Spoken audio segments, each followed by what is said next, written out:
ನಮಃ. ಪರಮಗುರುಭ್ಯೋ ನಮಃ. ಶ್ರೀಮದಾನಂದತೀರ್ಥ ಭಗವತ್ಪಾದಾಚಾರ್ಯ ಗುರುಭ್ಯೋ ನಮಃ. ಹರಿ ಓಂ.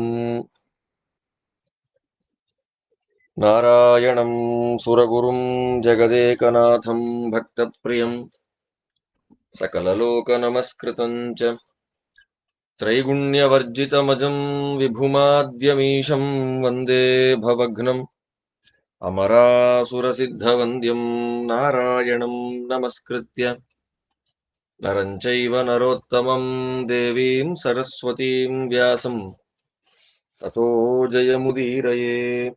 ಹರಿ ಓಂ. ಸ್ವಸ್ತ್ಯಸ್ತು ಸತಾಂ.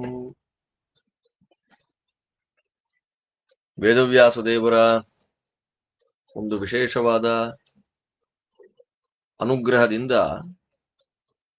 ಸಂಜಯ ಒಳ್ಳೆ ದಿವ್ಯ ದೃಷ್ಟಿಯನ್ನ ಪಡ್ಕೊಂಡ್ಬಿಟ್ಟಿದ್ದಾನೆ. ಅದ್ಭುತವಾದಂತಹ ದಿವ್ಯ ದೃಷ್ಟಿ ಅದು. ಆ ದಿವ್ಯ ದೃಷ್ಟಿಯಿಂದ ಯುದ್ಧ ಭೂಮಿಯಲ್ಲಿ ಏನೇನ್ ನಡೆಯುತ್ತೆ ನೆನ್ನೆ ಹೇಳ್ಕೊಂಡ ಅವನೇ. ಅವರು ಮನಸ್ಸಿನಲ್ಲಿ ಏನು ಮಾತಾಡ್ಕೊಳ್ತಾರೆ ಅನ್ನೋದೆಲ್ಲ ನಾನು ಆಕಾಶದಲ್ಲೆಲ್ಲ ಹಾರಿ ಕೇಳುವಂತಹ ಒಂದು ದೊಡ್ಡ ಯೋಗ್ಯತೆಯನ್ನು ಪಡ್ಕೊಂಡಿದ್ದೇನೆ ಅಂತ ಅವನೇ ಅಂದ. ಅದಾದ ಮೇಲೆ ಭೀಷ್ಮರು ಬಿದ್ದದ್ದನ್ನು ಕೇಳಿ ಧೃತರಾಷ್ಟ್ರ ತುಂಬಾ ದುಃಖದಿಂದ, ಹೌದಾ ಭೀಷ್ಮರು ಬಿದ್ದು ಹೋದ್ರ ಅನ್ನುವಂತಹ ವಿಷಯವನ್ನ ಕೇಳಿ ಹೇಗಾಯ್ತು ಅಂತ ಯುದ್ಧ ಆರಂಭದಿಂದ ಶುರು ಮಾಡ್ದ. ಭಾರತಾನಾಂ ಮಹದ್ಯುದ್ಧಂ, ಭಾರತ ವಂಶದವರ ದೊಡ್ಡ ಯುದ್ಧವನ್ನ ನಾನು ಹೇಳ್ತೇನೆ ಅಂತ ಹೇಳಿ ಕೌರವ ಸೈನ್ಯದ ಸಿದ್ಧತೆಗಳ ಬಗ್ಗೆ ಹೇಳಿದ. ಅದಾದ ಮೇಲೆ ಧೃತರಾಷ್ಟ್ರ ಕೇಳ್ತಾನೆ, ಪಾಂಡವ ಸೈನ್ಯ ಹೇಗಿತ್ತು? 11 ಅಕ್ಷೋಹಿಣಿಗಳಿಂದ ಕೂಡಿದ್ದು ಕೌರವ ಸೇನೆ, ಇನ್ನು ಉಳಿದ ಕೇವಲ 7 ಅಕ್ಷೋಹಿಣಿ ಸೈನ್ಯ ಪಾಂಡವ ಸೈನ್ಯ. ಅದು ಹೇಗಾಯ್ತು, ಅದು ಹೇಗಿತ್ತು ಅನ್ನೋದ್ರ ಬಗ್ಗೆ ಅವನ ಪ್ರಶ್ನೆ. ಧೃತರಾಷ್ಟ್ರ ಕೇಳ್ತಾನೆ, ಅಲ್ಲಪ್ಪ 11 ಅಕ್ಷೋಹಿಣಿ ಸೈನ್ಯ ಯುದ್ಧಕ್ಕೆ ರೆಡಿಯಾಗಿದ್ದುದನ್ನು ನೋಡಿ ಒಳ್ಳೆ ವ್ಯೂಹವನ್ನ ನಿರ್ಮಾಣ ಮಾಡ್ಕೊಂಡು ನಿಂತಿದ್ದಾರೆ ಕೌರವರು. ಅದನ್ನು ನೋಡಿ ಅಲ್ಪ ಸೈನ್ಯದಿಂದ ಕೂಡಿದವನು ಧರ್ಮರಾಜ. ಅದಕ್ಕವನು ಏನ್ ಮಾಡ್ದ? ಆ ವ್ಯೂಹಕ್ಕೆ ಪ್ರತಿವ್ಯೂಹವನ್ನ ಏನ್ ನಿರ್ಮಾಣ ಮಾಡಿದ? ಯಾಕೆ ಅಂತಂದ್ರೆ ಆ ವ್ಯೂಹ ನಿರ್ಮಾಣ ಮಾಡಿದವರು ಯಾರು? ಕೌರವ ಸೈನ್ಯದಲ್ಲಿ ಸಾಮಾನ್ಯರಲ್ಲ. ಕೌರವ ಸೈನ್ಯದಲ್ಲಿ ವ್ಯೂಹವನ್ನ ನಿರ್ಮಾಣ ಮಾಡಿ ನಿಂತಿರತಕ್ಕಂತಹ ವ್ಯಕ್ತಿಗಳು ಭೀಷ್ಮಾಚಾರ್ಯರು. ಅವರು ಸಾಮಾನ್ಯರಲ್ಲ. ಅವರಿಗೆ 3-4 ಥರದ ವ್ಯೂಹಗಳ ಬಗ್ಗೆ ಗೊತ್ತವರಿಗೆ. ಮನುಷ್ಯರು ಮಾಡತಕ್ಕಂತಹ ವ್ಯೂಹ, ದೇವತೆಗಳು ಮಾಡುವಂತಹ ವ್ಯೂಹ, ಗಂಧರ್ವರು ಮಾಡುವಂತಹ ವ್ಯೂಹ, ಅಸುರರು ಮಾಡುವಂತಹ ವ್ಯೂಹ ನೋಡಿ ಹೇಗಿದೆ. ಆದ್ದರಿಂದಲೇ ಯುದ್ಧಗಳ ಬಗ್ಗೆ ನಿರೂಪಣೆ ಮಾಡುವಾಗ ಒಟ್ಟು 4 ರೀತಿಯಾದ 4 ಪ್ರಕಾರದಲ್ಲಿ ಯುದ್ಧಗಳನ್ನು ಮಾಡ್ತಿದ್ರು. ಒಂದು ಮನುಷ್ಯ, ಅಸುರ, ಗಂಧರ್ವ, ದೇವ. ಆದ್ದರಿಂದಲೇ ಕುದುರೆಗಳ ಜಾತಿ ಅದು ಎಷ್ಟಿದೆ ಅಂತ ನಮಗೆ ಲೆಕ್ಕ ಹೇಳುವಾಗ ಒಟ್ಟು ಕುದುರೆಗಳ ಜಾತಿಯಲ್ಲಿ 4 ಜಾತಿಯ ಕುದುರೆಗಳಿದೆ ಅಂತ ಬೃಹದಾರಣ್ಯಕ ಉಪನಿಷತ್ತಿನ ಭಾಷ್ಯದಲ್ಲಿ ಆಚಾರ್ಯರು ನಮಗೆ ತಿಳಿಸಿಕೊಡುವಾಗ ದೇವಜಾತಿಯ ಕುದುರೆಗಳನ್ನ ಹಯ ಅಂತ ಕರೀತಾರೆ, ಗಂಧರ್ವ ಜಾತಿಯ ಕುದುರೆಗಳನ್ನ ವಾಜಿ ಅಂತ ಕರೀತಾ ಇದ್ದಾರೆ. ಯುದ್ಧ ಮಾಡುತ್ತೆ. ನಾವು ಸಾಮಾನ್ಯವಾಗಿ ಗಂಧರ್ವರು ಅಂತಂದ್ರೆ ಹಾಡು ಹೇಳೋರು, ಡ್ಯಾನ್ಸ್ ಮಾಡೋರು ಅಂದ್ಕೊಂಡಿರ್ತೇವೆ. ಗಂಧರ್ವರಲ್ಲಿ ಯುದ್ಧ ಮಾಡತಕ್ಕಂತಹ ವ್ಯಕ್ತಿಗಳು. ಆದ್ದರಿಂದ ಆ ಯುದ್ಧ ಮಾಡುವ ಗಂಧರ್ವರಿಗೆ ಸಪೋರ್ಟಿವ್ ಆಗಿ ಕೆಲವು ಕುದುರೆಗಳಿವೆ. ಆ ಕುದುರೆಗಳ ಜಾತಿಯನ್ನ ಏನಂತ ಕರಿತಾ ಇದ್ದಾರೆ? ವಾಜಿ. ಸರ್ವದಾ ಯುದ್ಧ ಕರ್ತೃತ್ವಾತ್ ವಾಜಿ. ಶತ್ರುಗಳನ್ನ ಕೊಂದು ಹಾರಿ ಹೋಗತ್ತೆ. ಆದ್ದರಿಂದ ದೇವತೆಗಳ ಜಾತಿಯ ಕುದುರೆಗಳಿಗೆ ಹಯ ಅಂತ ಕರೆದ್ರೆ ಯಾವಾಗಲೂ ಯುದ್ಧ ಭೂಮಿಯಲ್ಲಿ ಓಡಾಡ್ತಾ ಇರುತ್ತೆ. ಆದ್ದರಿಂದ ಗಂಧರ್ವರ ಕುದುರೆಗಳಿಗೆ ವಾಜಿ. ಇನ್ನು ಅಸುರರ ಜಾತಿಯ ಕುದುರೆಗಳಿಗೆ ಅರ್ವ ಅಂತ, ಅದು ಸಿಕ್ಕಾಪಟ್ಟೆ ಫಾಸ್ಟ್ ಆಗಿ ಹೋಗುತ್ತೆ ಅಂತ. ಇನ್ನು ಮನುಷ್ಯ ಜಾತಿಯ ಕುದುರೆಗಳಿಗೆ ಅಶ್ವ, ಫಾಸ್ಟ್ ಆಗಿ ಹೋಗುತ್ತೆ. ತುಂಬಾ ಫಾಸ್ಟ್ ಆಗಿ ಹೋಗುವಂಥದ್ದು ದೈತ್ಯರ ಕುದುರೆ. ಆದ್ದರಿಂದ ಇನ್ ದೇವತೆಗಳು, ಗಂಧರ್ವರು, ಮನುಷ್ಯರು, ಅಸುರರು, ಈ 4 ಜಾತಿಯ ಜನಗಳು, ಒಂದು 4 ಜಾತಿಯ ಜೀವಿಗಳು ಯುದ್ಧದಲ್ಲಿ ಯಾವ ಯಾವ ವ್ಯೂಹಗಳನ್ನ ವ್ಯೂಹ ಅಂತಂದ್ರೆ ಒಂದು ಶೇಪ್ ಅಲ್ಲಿ ಸೈನ್ಯವನ್ನ ನಿಲ್ಲಿಸೋದು, ಅದನ್ನ ವ್ಯೂಹ ಅಂತ ಕರೀತಾರೆ. ಆ ವ್ಯೂಹಗಳಲ್ಲಿ ನಿಂತ್ಕೊಳ್ತಾ ಇದ್ರು ಅಂತ ಅನ್ನೋದನ್ನ ಭೀಷ್ಮಾಚಾರ್ಯರಿಗೆ ಗೊತ್ತು. ಅಂತಹ ಭೀಷ್ಮರಿಗೆ ಅಪೋಸಿಟ್ ಆಗಿ ವ್ಯೂಹ ನಿರ್ಮಾಣ ಮಾಡಬೇಕು ಅಂದ್ರೆ ಧರ್ಮರಾಜನಿಗೆ ಇನ್ನೆಷ್ಟು ಗೊತ್ತಿರಬೇಡ ಆ ವಿಷಯದಲ್ಲಿ. ಅದು ಹೇಗೆ ಅವನು ರಿಯಾಕ್ಟ್ ರೆಸ್ಪಾಂಡ್ ಮಾಡ್ದ, ಅದನ್ನ ನೀವು ಹೇಳಬೇಕು ಅಂತ ಪ್ರಾರ್ಥನೆ ಮಾಡಿ ಕೇಳಿದ್ದಕ್ಕೆ ಸಂಜಯ ಹೇಳ್ತಾನೆ, ಭೀಷ್ಮಾಚಾರ್ಯರ ನೇತೃತ್ವದಲ್ಲಿ ದುರ್ಯೋಧನನ ಸೈನ್ಯ ರೆಡಿಯಾಗಿ ನಿಂತಿತ್ತು. ಅದನ್ನ ನೋಡಿ ಅರ್ಜುನನಿಗೆ ಹೇಳ್ತಾನೆ, ಅರ್ಜುನನಿಗೆ ಹೇಳ್ತಾ ಇದ್ದಾನೆ, ನೋಡಪ್ಪ ಅರ್ಜುನ, ಈ ಯುದ್ಧ ಮಾಡಬೇಕಾದ್ರೆ ಒಟ್ಟು 2-3 ರೀತಿಗಳಿದೆ. ಆ 2-3 ರೀತಿಗಳಲ್ಲಿ ನಾವು ಯುದ್ಧವನ್ನ ಮಾಡುವಾಗ ನಮ್ಮ ಶತ್ರುಗಳ ಸೈನ್ಯ ತುಂಬಾ ದೊಡ್ಡದಾಗಿರುತ್ತೆ, ನಮ್ಮ ಸೈನ್ಯ ತುಂಬಾ ಚಿಕ್ಕದಾಗಿರುತ್ತೆ ಅನ್ನುವಾಗ ನಾವೇನ್ ಮಾಡ್ಬೇಕು, ಸೈನ್ಯ ದೊಡ್ಡದಾಗಿತ್ತು ಅಂತಂದ್ರೆ ತುಂಬಾ ಜನ ಆಟೋಮೆಟಿಕ್ ಆಗಿ ಸೈನಿಕರು ತುಂಬಾ ಜನ ಇರ್ತಾರೆ. ಸೈನಿಕರು ತುಂಬಾ ಜನ ಇದ್ದಾಗ ಹೇಗ್ ಬೇಕೋ ವ್ಯವಸ್ಥೆಗಳನ್ನ ಮಾಡ್ಕೊಳ್ಬಹುದು. ಆದ್ರೆ ಸೈನ್ಯ ತುಂಬಾ ಚಿಕ್ಕದಾಗಿರುವಾಗ ಏನ್ ಮಾಡ್ಬೇಕು, ಸೂಚೀಮುಖ ಮನೀಕಂ, ಸೂಜಿ ಹೇಗೆ ಅದರ ಫೋರ್ ಫ್ರಂಟ್ ನಲ್ಲಿ ತುಂಬಾ ಶಾರ್ಪ್ ಆಗಿರುತ್ತೆ, ಹಾಗೆ ಒಳ್ಳೆ ಶಾರ್ಪ್ ಆಗಿರತಕ್ಕಂತಹ ಒಬ್ಬ ಭಟನನ್ನ ಎದುರಿಗೆ ನಿಲ್ಲಿಸ್ಬೇಕು, ತಕ್ತಿಯನ್ನ ಎದುರಿಗೆ ನಿಲ್ಲಿಸ್ಬೇಕು, ಸೂಚೀಮುಖ ವ್ಯೂಹವನ್ನ ಮಾಡಬೇಕು. ಸೂಚಿ ಅಂದ್ರೆ ಗೊತ್ತು, ಸೂಜಿ. ಆ ಸೂಜಿಯ ಒಂದು ಮುಂಭಾಗದಲ್ಲಿ ಹೇಗೆ ತುಂಬಾ ಶಾರ್ಪ್ ಇರುತ್ತೆ, ಹಾಗಿರ್ಬೇಕಂತೆ. ಆದ್ದರಿಂದ ನಮ್ಮ ಸೈನ್ಯ ಅವರ ಸೈನ್ಯಕ್ಕಿಂತ ತುಂಬಾ ಚಿಕ್ಕದು. ಅವ್ರದ್ದು 11 ಅಕ್ಷೋಹಿಣಿ, ನಮ್ಮದು ಬರೀ 7 ಅಕ್ಷೋಹಿಣಿ. ಆದ್ದರಿಂದ ನಾವು ಸೂಚಿಮುಖವನ್ನ ಮಾಡಬೇಕು. ಇದು ಬೃಹಸ್ಪತ್ಯಾಚಾರ್ಯರು ಹೇಳಿದ್ದಾರೆ. ವ್ಯೂಹ ನಿರ್ಮಾಣ ಹೇಗೆ ಮಾಡಬೇಕು ಅನ್ನೋದನ್ನ ಬೃಹಸ್ಪತ್ಯಾಚಾರ್ಯರು ನಮಗೆ ಹೇಳ್ಕೊಟ್ಟಿದ್ದಾರೆ. ಆದ್ದರಿಂದ ಅದನ್ನ ನಾವು ಡಿಪೆಂಡ್ ಮಾಡಿಕೊಂಡು, ಅರ್ಜುನ ಆ ರೀತಿಯಾದ ಸೂಚಿಮುಖ ವ್ಯೂಹವನ್ನ ನೀನು ಮಾಡಬೇಕು ಅಂತಂದದ್ದಕ್ಕೆ ಅರ್ಜುನ ಅಂತಾನೆ, ಇರ್ಲಿ,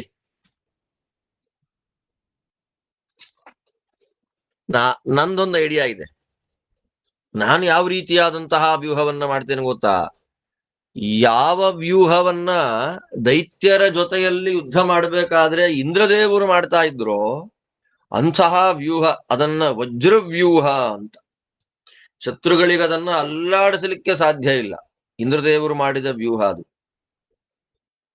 ದೃಷ್ಟದ್ಯುಮ್ನ ಫೋರ್ ಫ್ರಂಟ್ ಅಲ್ಲಿ ನಿಂತಿರ್ಲಿ, ಭೀಮ ಎಲ್ಲರಿಗೂ ಅಧಿಪತಿಯಾಗಿ ನಿಯಾಮಕನಾಗಿ ನಿಂತಿರ್ಲಿ, ಅಂತಹ ಅತ್ಯಂತ ಉತ್ಕೃಷ್ಟವಾದ ಶ್ರೇಷ್ಠವಾದ ಯಾವುದನ್ನ ಇಂದ್ರದೇವರು ಮಾಡಿದ್ರು ಯುದ್ಧ ಮಾಡುವಾಗ, ವಜ್ರಾಯುಧವನ್ನ ಧರಿಸಿದ ಇಂದ್ರದೇವರು ಯಾವ ವ್ಯೂಹವನ್ನ ಮಾಡಿದ್ರು ಅಂತಹ ವಜ್ರ ನೋಡಿ. ಇಲ್ಲಿ ನಮ್ಗೆ 2 ವ್ಯೂಹಗಳ ಗೊತ್ತಾಯ್ತು, ಒಂದು ಸೂಚಿಮುಖ ವ್ಯೂಹ, ಇನ್ನೊಂದು ವಜ್ರ ವ್ಯೂಹ.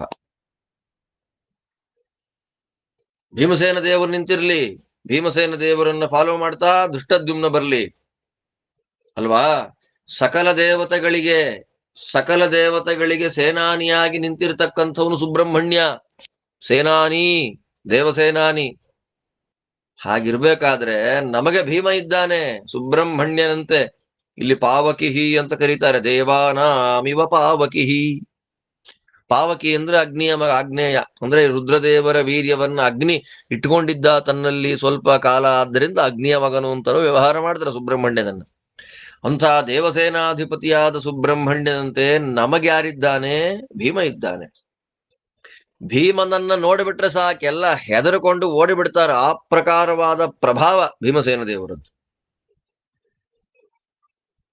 ಆದ್ದರಿಂದ ನಾವೆಲ್ಲ ಹೇಗಿರ್ತೇವೆ ಅಂತಂದ್ರೆ, ಭೀಮ ನಮ್ಮ ಜೊತೆಯಲ್ಲಿ ಇದ್ದು ಬಿಟ್ರೆ ನಮಗೆ ಎಂಥ ಬಲ ಅಂತಂದ್ರೆ, ಇಂದ್ರಾದಿ ದೇವತೆಗಳಿಗೆ ಉಪೇಂದ್ರ ನಾಮಕನಾದ ವಿಷ್ಣು ಜೊತೆಯಲ್ಲಿ ಇರೋದ್ರಿಂದ ಯಾವ ಧೈರ್ಯ ಬರುತ್ತೆ, ಹಾಗೆ ನಮ್ಮ ಜೊತೆಯಲ್ಲಿ ಭೀಮ ಇದ್ರೆ ಇದರಿಂದ ಏನ್ ಗೊತ್ತಾಗುತ್ತೆ ಗೊತ್ತಾ? ಸಾಮಾನ್ಯವಾಗಿ ಮಹಾಭಾರತವನ್ನು ಹೇಳುವಾಗ ಬೇರೆಯವರಲ್ಲ, ಮಹಾಭಾರತ ಪ್ರವಚನ, ಮಹಾಭಾರತ ಪಾಠ ಇಲ್ಲ ಬಿಡಿ, ಪ್ರವಚನಾದಿಗಳನ್ನ ಮಾಡುವಾಗ, ಮಹಾಭಾರತವನ್ನ ಕೋಟ್ ಮಾಡುವಾಗ ಒಳ್ಳೆ ನಾಯಕ ಯಾರು, ಮಹಾಭಾರತಕ್ಕೆ ಹೀರೋ ಯಾರು ಅಂತಂದ್ರೆ ಅರ್ಜುನ ಅಂದ್ಬಿಡ್ತಾರೆ. ಅರ್ಜುನ ಪ್ರಧಾನ ರೀ ಅಂತ. ಅರ್ಜುನನ್ ಮಾತಲ್ಲೇ ಗೊತ್ತಾಗ್ತಾ ಇದೆ. ಅರ್ಜುನ ಯಾರ ಬಲವನ್ನು ಡಿಪೆಂಡ್ ಮಾಡ್ಕೊಂಡಿದ್ದ? ವಿಷ್ಣುನೇವ ಶತಕ್ರತುಂ, ವಿಷ್ಣುವನ್ನ ತನ್ನ ಫೋರ್ ಫ್ರೆಂಡ್ ನಲ್ಲಿ ಇಟ್ಟುಕೊಂಡ ಇಂದ್ರದೇವರು ಹೇಗೆ ಧೈರ್ಯವಾಗಿ ಯುದ್ಧಾದಿಗಳನ್ನು ಮಾಡಿ ದೈತ್ಯರನ್ನ ಗೆದ್ರೋ, ಹಾಗೆ ಭೀಮಸೇನನ ಜೊತೆಯಲ್ಲಿ ನಾವಿರೋಣ. ಎಂಥ ಮಾತು ನೋಡಿ, ಸ್ಪಷ್ಟ ಆಗತ್ರಿ. ಭಾರತವನ್ನ ನೋಡ್ಬೇಕಷ್ಟೆ, ಮೊದಲಿಂದ ಕೊನೆ ತನಕ ನೋಡುವ, ಕೇಳುವ ಇಂಟ್ರೆಸ್ಟ್ ಇರ್ಬೇಕಷ್ಟೆ. ಸುಮ್ಮನೆ ಎಲ್ಲೆಲ್ಲೋ ಅಲ್ಲಲ್ಲಲ್ಲೇ ಪ್ರವಚನ ಕೇಳ್ಕೊಂಡು ಹೋದ್ರೆ ಮಹಾಭಾರತ ಗೊತ್ತಾಗಲ್ಲ. ಭೀಮಸೇನನಿಗೆ ಅಪೋಸಿಟ್ ಆಗಿ ನಿಂತು ಯುದ್ಧ ಮಾಡತಕ್ಕಂತ ವ್ಯಕ್ತಿ ಯಾರಿದ್ದಾನೆ? ಕೋವಿಷಹೇತ, ಯಾರು ಇಲ್ಲ. ಭೀಮಸೇನನ ವೇಗವನ್ನ ತಡೆಯತಕ್ಕಂತ ವ್ಯಕ್ತಿ ಇಡೀ ಪ್ರಪಂಚದಲ್ಲೇ ಯಾರೂ ಇಲ್ಲ. ಎಂತಹ ಒಂದು ಗದ ಭೀಮಸೇನದದ್ದು. ಭೀಮಸೇನೋ ಗದಾಂ ಬಿಭ್ರತ್ ವಜ್ರಸಾರಮಯೀಂ ದೃಢ, ವಜ್ರಸಾರದಂತೆ ಇರತಕ್ಕಂತಹ ಅತ್ಯಂತ ದೃಢವಾದ ಗದೆಯನ್ನ ಇಟ್ಟುಕೊಂಡು ಭೀಮ ಓಡಾಡ್ತಾ ಇದ್ದಾನೆ ಯುದ್ಧ ಭೂಮಿಯಲ್ಲಿ ಅಂತಂದ್ರೆ, ಅವನ ಓಡಾಟದಿಂದ, ಅವನ ವೇಗದಿಂದ ಇಡೀ ಸಮುದ್ರವನ್ನೇ ಒಣಗಿಸಿ ಬಿಡ್ತಾನೆ ಭೀಮ. ಚಂಡ ವಿಕ್ರಮನು ಗದೆಗೊಂಡು ಭೂಮಂಡಲದೊಳಿದಿರಾಂತ ಖಳರನೆಲ್ಲ, ಅಲ್ವಾ? ಶ್ರೀಪಾದರಾಜರ ಮಾತು ನೆನಪು ಮಾಡ್ಕೊಳ್ಳಿ. ಭೀಮನ ಬಲ, ಭೀಮನ ಪರಾಕ್ರಮ, ಭೀಮನ ವೇಗ, ಯಾವ ಮಟ್ಟದ ವೇಗ ಭೀಮಸೇನ. ಅಷ್ಟು ಭಾರವಾದ ಗದೆಯನ್ನ ಕೈಲಿಟ್ಕೊಂಡಿದ್ರು ಭೀಮಸೇನ ದೇವರ ವೇಗ ಹೇಗೆ, ಸಮುದ್ರ ಒಣಗಿ ಹೋಗತ್ತಂತೆ, ವಾಯು ಒಣಗಿಸ್ಬಿಡುತ್ತಲ್ಲ ನೀರನ್ನ.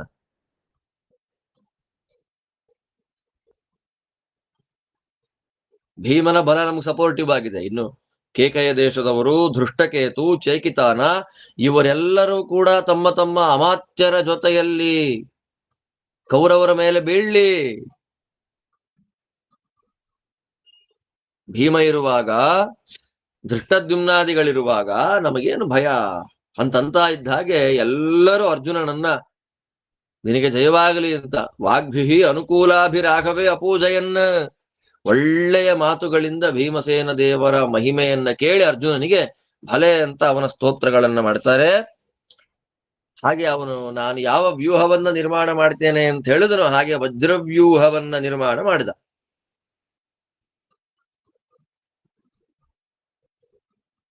ಗಂಗಾ ನದಿಯಂತೆ ಕೌರವ ಸೈನ್ಯಕ್ಕೆ ವಿರುದ್ಧವಾಗಿ ನಿಂತ ಪಾಂಡವ ಸೈನ್ಯ ಹರ್ಕೊಂಡು ಹೋಗ್ತಾ ಇದೆ. ಆ ಸೈನ್ಯದ ಮುಂಭಾಗದಲ್ಲಿ ಭೀಮ, ಅವನ ಜೊತೆಯಲ್ಲಿ ಧೃಷ್ಟದ್ಯುಮ್ನ, ಅದಾದ ಮೇಲೆ ನಕುಲ, ಸಖದೇವ, ಧೃಷ್ಟಕೇತು ಇವರೆಲ್ಲ ಇದ್ರು. ಅದಾದ್ಮೇಲೆ ಧರ್ಮರಾಜ ಏನ್ ಮಾಡ್ತಿದ್ದ, ಪಿಕ್ಚರೈಸ್ ಮಾಡ್ಕೊಂಡಾಗ ತುಂಬಾ ಚೆನ್ನಾಗಾಗತ್ತೆ ನಮ್ಗೆ. ಅದಾದ್ಮೇಲೆ ಧರ್ಮರಾಜ ಏನ್ ಮಾಡ್ತಾನೆ, ಇರೋದೇ 7 ಅಕ್ಷೋಹಿಣಿ, ಅದರಲ್ಲಿ 1 ಅಕ್ಷೋಹಿಣಿ ಸೈನ್ಯವನ್ನ ಇಟ್ಟುಕೊಂಡು ಅವನ ತಮ್ಮಂದ್ರು, ಅವನ ಮಕ್ಕಳ ಜೊತೆಯಲ್ಲಿ ಇವರೆಲ್ಲರ ಅಂದ್ರೆ ಭೀಮ, ಧೃಷ್ಟದ್ಯುಮ್ನ, ನಕುಲ, ಸಹದೇವ, ಧೃಷ್ಟಕೇತು ಇವರ ಬ್ಯಾಕ್ ಸೈಡ್ ಅಲ್ಲಿದ್ದು ಅವರಿಗೆ ಸಪೋರ್ಟಿವ್ ಆಗಿದ್ದ. ಇನ್ನು ಭೀಮಸೇನನ ಅಕ್ಕಪಕ್ಕದಲ್ಲಿ ನಕುಲ ಸಹದೇವರಿದ್ರಲ್ಲ, ಅವ್ರಿಗೇನು ಕೆಲಸ ಅಂದ್ರೆ ಚಕ್ರರಕ್ಷವು, ಭೀಮಸೇನ ದೇವರ ಎಡಬಲ ಭಾಗಗಳಲ್ಲಿ ರಕ್ಷಣೆ ಮಾಡತಕ್ಕ ಜವಾಬ್ದಾರಿ ಯಾರದ್ದಾಗಿತ್ತು? ನಕುಲ, ಸಹದೇವ. ಅದಾದ್ಮೇಲೆ ಅಂದ್ರೆ 2 ಭಾಗಗಳಲ್ಲಿ ಭೀಮಸೇನ ದೇವರ ಅಕ್ಕಪಕ್ಕ ಇವರಿಬ್ರು ಇದ್ರು ಅಂತ ಅರ್ಥ. ಅದಾದ್ಮೇಲೆ ದ್ರೌಪದೇಯ ಸಸೌಭದ್ರಾಹ ಪೃಷ್ಠಗೋಪಾಸ್ತರಸ್ವಿನಃ. ತರಸ್ವಿ ಅಂದ್ರೆ ತುಂಬಾ ಬೇಗ ಓಡಾಡ್ತಾನೆ ಅಂತ. ವೇಗೇಚ ಲಾಘವೇ ಚೈವ ಪ್ರಲಾಪಸ್ಯ ಚ ವರ್ಜನೆ ಭೀಮಸೇನ ಸಮೋ ನಾಸ್ತಿ ಅಂತ ಹೇಳಿದ ಹಾಗೆ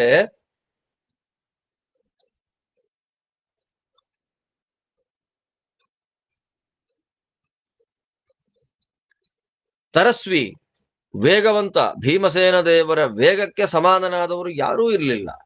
ಅಂತಹ ಭೀಮಸೇನ ದೇವರ ಹಿಂಭಾಗದಲ್ಲಿ ನಿಂತಿದ್ದವರು ಯಾರು? ದ್ರೌಪದಿ, 5 ಜನ ಮಕ್ಕಳು, ಸೌಭದ್ರ, ಅಭಿಮನ್ಯು. ಅದಾದ ಮೇಲೆ ಧೃಷ್ಟದ್ಯುಮ್ನ, ಅವನ ಸೈನಿಕರ ಜೊತೆಯಲ್ಲಿ ಮತ್ತೆ ಪ್ರಭದ್ರಕರು ಅಂತ ಅವರ ಜೊತೆಯಲ್ಲಿ ಅವನು ರೆಡಿಯಾಗಿದ್ದ. ಅದಾದ ಮೇಲೆ ಶಿಖಂಡಿ ಅವರನ್ನ ಫಾಲೋ ಮಾಡ್ಕೊಂಡು ಹೋಗ್ತಾ ಇದ್ದ. ಅವನ ಹಿಂದೆ ಅರ್ಜುನ. ಇವರೆಲ್ಲರ ಸಂಕಲ್ಪ ಏನು ಗೊತ್ತಾ? ಆ ಟೆನಿಕಾಸ್ಟ್ ಭೀಷ್ಮಾಚಾರ್ಯರನ್ನ ಆದಷ್ಟು ಬೇಗ ಕೆಳಗೆ ಬೀಳಿಸ್ಬಿಡ್ಬೇಕು. ಅರ್ಜುನನ ಹಿಂದೆ ಯಾರಿದ್ದಾರೆ? ಅವನ ಬ್ಯಾಕ್ ಸೈಡ್ ನಲ್ಲಿ ಯುಯುಧಾನ ಇದ್ದಾನಂತೆ. ಆ ಯುಯುಧಾನನ ಎಡಬಲ ಭಾಗ ಅಕ್ಕಪಕ್ಕಗಳಲ್ಲಿ ಯಾರಿದ್ದಾರೆ? ಯುಧಾಮನ್ಯು ಮತ್ತು ಉತ್ತಮೋಜ. ಅವರಿಬ್ಬರು ಯಾವ ಊರಿನವರು ಅಂದ್ರೆ ಪಾಂಚಾಲ ದೇಶದವರು, ಯುಧಾಮನ್ಯು ಮತ್ತು ಉತ್ತಮೋಜಸ್. ಇವರೆಲ್ಲರ ಮಧ್ಯದಲ್ಲಿ ಕುಂತಿಯ ಮಗನಾಗಿರತಕ್ಕಂತಹ ಯುಧಿಷ್ಠಿರ ಧರ್ಮರಾಜ ಇದ್ದ. ಅವನ ಸುತ್ತ ಮದಭರಿತವಾದ ಆನೆಗಳಲ್ಲಿ ಪಿಕ್ಚರೈಸ್ ಮಾಡ್ಕೊಂಡ್ರೆ ತುಂಬಾ ಚೆನ್ನಾಗಿ ಆಗತ್ತೆ. ನಮಗೆ ಯಾವ ಡ್ರಾಯಿಂಗ್ ಮಾಡಿದ್ರು ಇದೆಲ್ಲ ಮಾಡ್ಲಿಕ್ಕೆ ಆಗೋದಿಲ್ಲ. ಇವತ್ತು ಟೂಲ್ಸ್ ಅಲ್ಲಿ ಯೂಸ್ ಮಾಡ್ಕೊಂಡು ಈ ತರದ್ದೆಲ್ಲ ಮಾಡಬಹುದೇನೋ. ಒಳ್ಳೆಯ ದೊಡ್ಡ ದೊಡ್ಡ ಪರ್ವತಗಳಂತೆ ಇದ್ದ ಮದಭರಿತವಾದ ಆನೆಗಳ ಹಿಂಡಿನ ಮಧ್ಯದಲ್ಲಿ ಧರ್ಮರಾಜ ನಿಂತಿದ್ದ. ಯಜ್ಞಸೇನ ಯಜ್ಞಸೇನ ಅಂದ್ರೆ ಯಾರಪ್ಪ ಇಲ್ಲಿ ಅಂತಂದ್ರೆ ಟೆನ್ಷನ್ ಆಗ್ಬಿಡುತ್ತೆ ನಮಗೆ. ಯಜ್ಞಸೇನ ಅಂತಂದ್ರೆ ದೃಪದ. ಅವನು ಒಂದು ಅಕ್ಷೋಹಿಣಿ ಸೈನ್ಯವನ್ನ ತಗೊಂಡು ಪಾಂಡವರಿಗೋಸ್ಕರವಾಗಿ ವಿರಾಟನ ಜೊತೆ ಫಾಲೋ ಮಾಡಿಕೊಂಡು ಬರ್ತಾನೆ. ಅವನ ರಥದಲ್ಲಿ ವಿಚಿತ್ರವಾದ ಲಕ್ಷಣಗಳಿಂದ ಕೂಡಿದ ಧ್ವಜಗಳೆಲ್ಲ ಬೇಕಾದ ಹಾಗಿದ್ವು. ದೃಪದನ ರಥದಲ್ಲಿ ಎಲ್ಲರಿಗೂ ಒಟ್ಟು ಬೇಕಾದ್ದೇನು? ಪಾಂಡವರಿಗೆ ಗೆಲ್ಲಬೇಕು. ಅಷ್ಟು ಮಾತ್ರ ಅಲ್ಲ, ನಿನ್ನೆ ನಾವು ನೋಡಿದ ಹಾಗೆ ಭೀಷ್ಮದ್ರೋಣರೇ ಪಾಂಡವರು ಗೆಲ್ರಿ ಅಂತ ಸಂಕಲ್ಪವನ್ನ ಮಾಡ್ತಾ ಇದ್ರು, ಪ್ರಾರ್ಥನೆ ಮಾಡ್ತಿದ್ರು ಅಂತ. ದೃಷ್ಟದ್ಯುಮ್ನ ಧರ್ಮರಾಜನಿಗೆ ರಕ್ಷಣೆಯನ್ನ ಉಂಟು ಮಾಡ್ತಾ ಇದ್ದ. ಅದಾದ್ಮೇಲೆ ಅಪ್ಪ ಧೃತರಾಷ್ಟ್ರ ಪಾಂಡವರ ಧ್ವಜ, ಪಾಂಡವರ ರಥ ತುಂಬಾ ಎತ್ತರವಾದದ್ದು, ಅದರಲ್ಲಿ ಬೇಕಾದಷ್ಟು ಧ್ವಜಗಳು. ಅದಾದ ಮೇಲೆ ನಿನ್ನ ಸೈನ್ಯದ ಧ್ವಜ, ಆ ಎಲ್ಲ ಧ್ವಜಕ್ಕಿಂತಲೂ ಅತ್ಯಂತ ಎತ್ತರದಲ್ಲಿದ್ದ ಧ್ವಜ ಯಾವುದು ಅಂದ್ರೆ ಕಪಿಲಕ್ಷಣದಿಂದ ಕೂಡಿದ ಅರ್ಜುನನ ಧ್ವಜ, ಕಪಿಧ್ವಜ, ಕಪಿಕೇತನ. ಧ್ವಜಸ್ಥಸ್ಥೌ ಮಹಾಕಪಿ, ಆ ದೊಡ್ಡ ಎಲ್ಲರ ಧ್ವಜಕ್ಕಿಂತಲೂ ಉನ್ನತವಾದ ಶ್ರೇಷ್ಠವಾದ ಎತ್ತರವಾದ ಒಂದು ಧ್ವಜದಲ್ಲಿ ಕಪಿ ಲಕ್ಷಣ ಹನುಮಂತ ದೇವರು ಕೂತಿದ್ರು. ಲಕ್ಷ ಲಕ್ಷ ಸೈನಿಕರು ಕೈಯಲ್ಲಿ ಬೇಕಾದಷ್ಟು ಆಯುಧಗಳನ್ನು ಹಿಡ್ಕೊಂಡು ಭೀಮಸೇನ ದೇವರ ಸುತ್ತ ನಡ್ಕೊಂಡು ಬರ್ತಾ ಇದ್ದಾರೆ.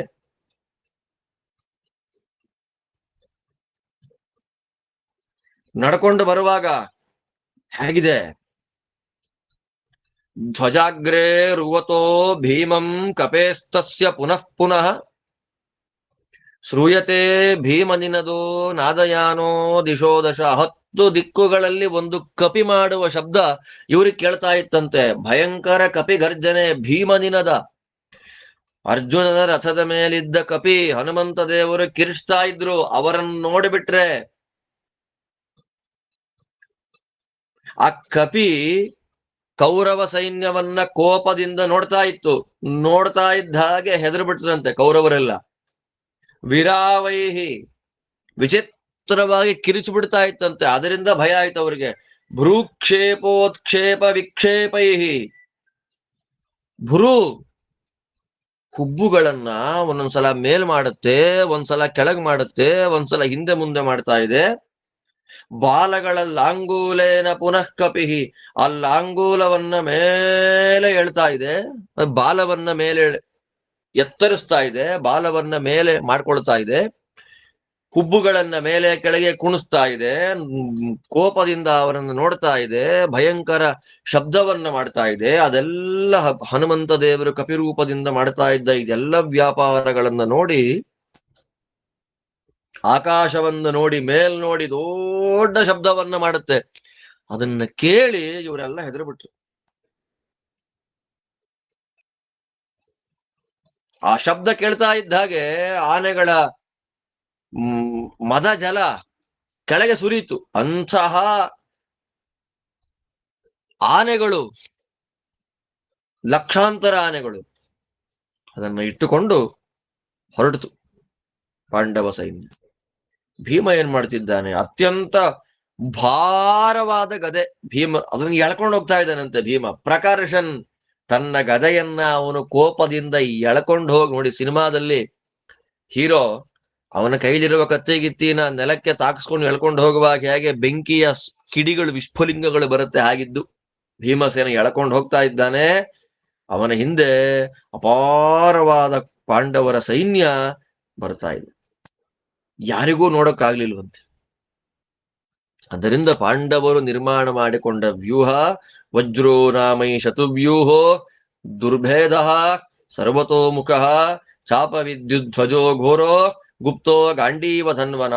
ಯಾವ ಕಡೆಯಿಂದಲೂ ಅದನ್ನ ಬ್ರೇಕ್ ಮಾಡ್ಲಿಕ್ಕೆ ಸಾಧ್ಯವೇ ಇಲ್ಲದೆ ಇರತಕ್ಕಂತಹ ಅತ್ಯಂತ ವಿಚಿತ್ರವಾದ ಒಂದು ವ್ಯೂಹ ಅದು ವಜ್ರವ್ಯೂಹ. ಅಂತಹ ವಜ್ರವ್ಯೂಹ ನಿರ್ಮಾಣ ಮಾಡಿ ಅರ್ಜುನ ಅದನ್ನ ವಿಶೇಷವಾಗಿ ರಕ್ಷಣೆ ಮಾಡ್ತಿದ್ದಾನೆ. ಅರ್ಜುನನ ರಕ್ಷಣೆಯಲ್ಲಿದ್ದಂತಹ ಆ ವಜ್ರವ್ಯೂಹವನ್ನ ಮುಂದು ಮಾಡಿಕೊಂಡು ಪಾಂಡವರು ಬಂದರು. ನಿನ್ನವರು ಮಾಡಿದ ವ್ಯೂಹ ರಾಜ, ನಿನ್ನವರು ಏನು ವ್ಯೂಹ ಮಾಡಿದ್ರು ಆ ವ್ಯೂಹಕ್ಕೆ ಪ್ರತಿವ್ಯೂಹವಾಗಿ ವಜ್ರವ್ಯೂಹವನ್ನ ಏನು ಮಾಡಿದ್ರು ಅದನ್ನ ಮನುಷ್ಯರು ಅದನ್ನ ಬ್ರೇಕ್ ಮಾಡ್ಲಿಕ್ಕೆ ಆಗ್ತಾ ಇರ್ಲಿಲ್ಲ. ನಿಂತ್ಕೊಂಡ್ರಲ್ಲ, ಸೂರ್ಯೋದಯ ಆಯಿತು, ಪ್ರಾತಃ ಸಂಧ್ಯಾ ಅನ್ನೋದು ಬಂತು. ಆ ಪ್ರಾತಃ ಸಂಧ್ಯಾ ಅನ್ನೋದು ಬರ್ತಾ ಇದ್ದ ಹಾಗೆ ಆ ಎಲ್ಲ ಸೈನಿಕರು ಅಲ್ಲಿ ನಿಂತು ಸಂಧ್ಯಾ ವಂದನೆಯನ್ನು ಮಾಡ್ತಾ ಇದ್ದಾರೆ. ನೋಡಿ, ಸಂಧ್ಯಾಂ ತಿಷ್ಠತ್ಸು ಸೈನ್ಯೇಶು, ಎಂಥ ಮಾತು ನೋಡ್ರಿ.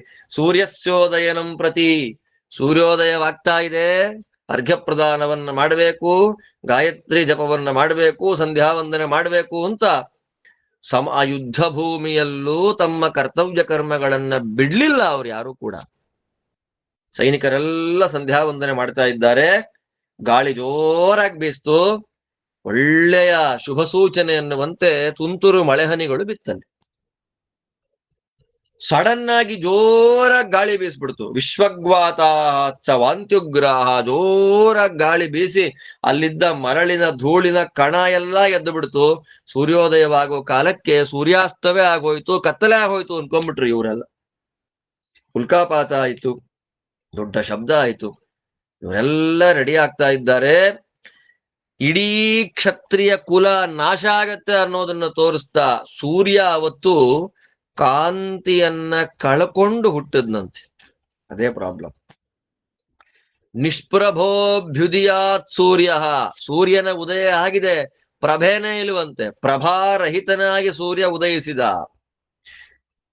ಭೂಶ್ಚಚಾಲ, ಭೂಮಿ ನಡಗೋಯ್ತು. ವಿಚಿತ್ರವಾದ ಶಬ್ದದಿಂದ ಭೂಮಿ ಸೀಳಿ ಹೋಯ್ತಂತೆ. ಅಪಶಕುನಗಳು ಬಂತು, ಧೂಳು ಬಂತು, ಗಾಳಿ ಬಂತು.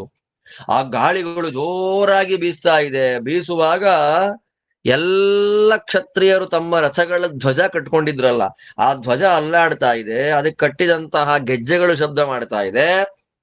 ಚಿತ್ರ ವಿಚಿತ್ರವಾಗಿರ್ತಕ್ಕಂತಹ ಘಟನೆಗಳೆಲ್ಲ ಆಗ್ತಾ ಇದೆ. ಅವರೊಂದು ವ್ಯೂಹ, ಇವ್ರದೊಂದು ವ್ಯೂಹ, ವ್ಯೂಹಕ್ಕೆ ಪ್ರತಿವ್ಯೂಹವಾಗಿ ನಿಂತಿದ್ದಾರೆ. ವಜ್ರವ್ಯೂಹವನ್ನ ನಿರ್ಮಾಣ ಮಾಡಿಕೊಂಡ ಪಾಂಡವ ಸೈನ್ಯದ ಅಗ್ರಣಿಯಾಗಿ ಭೀಮ ನಿಂತಿದ್ದಾನೆ.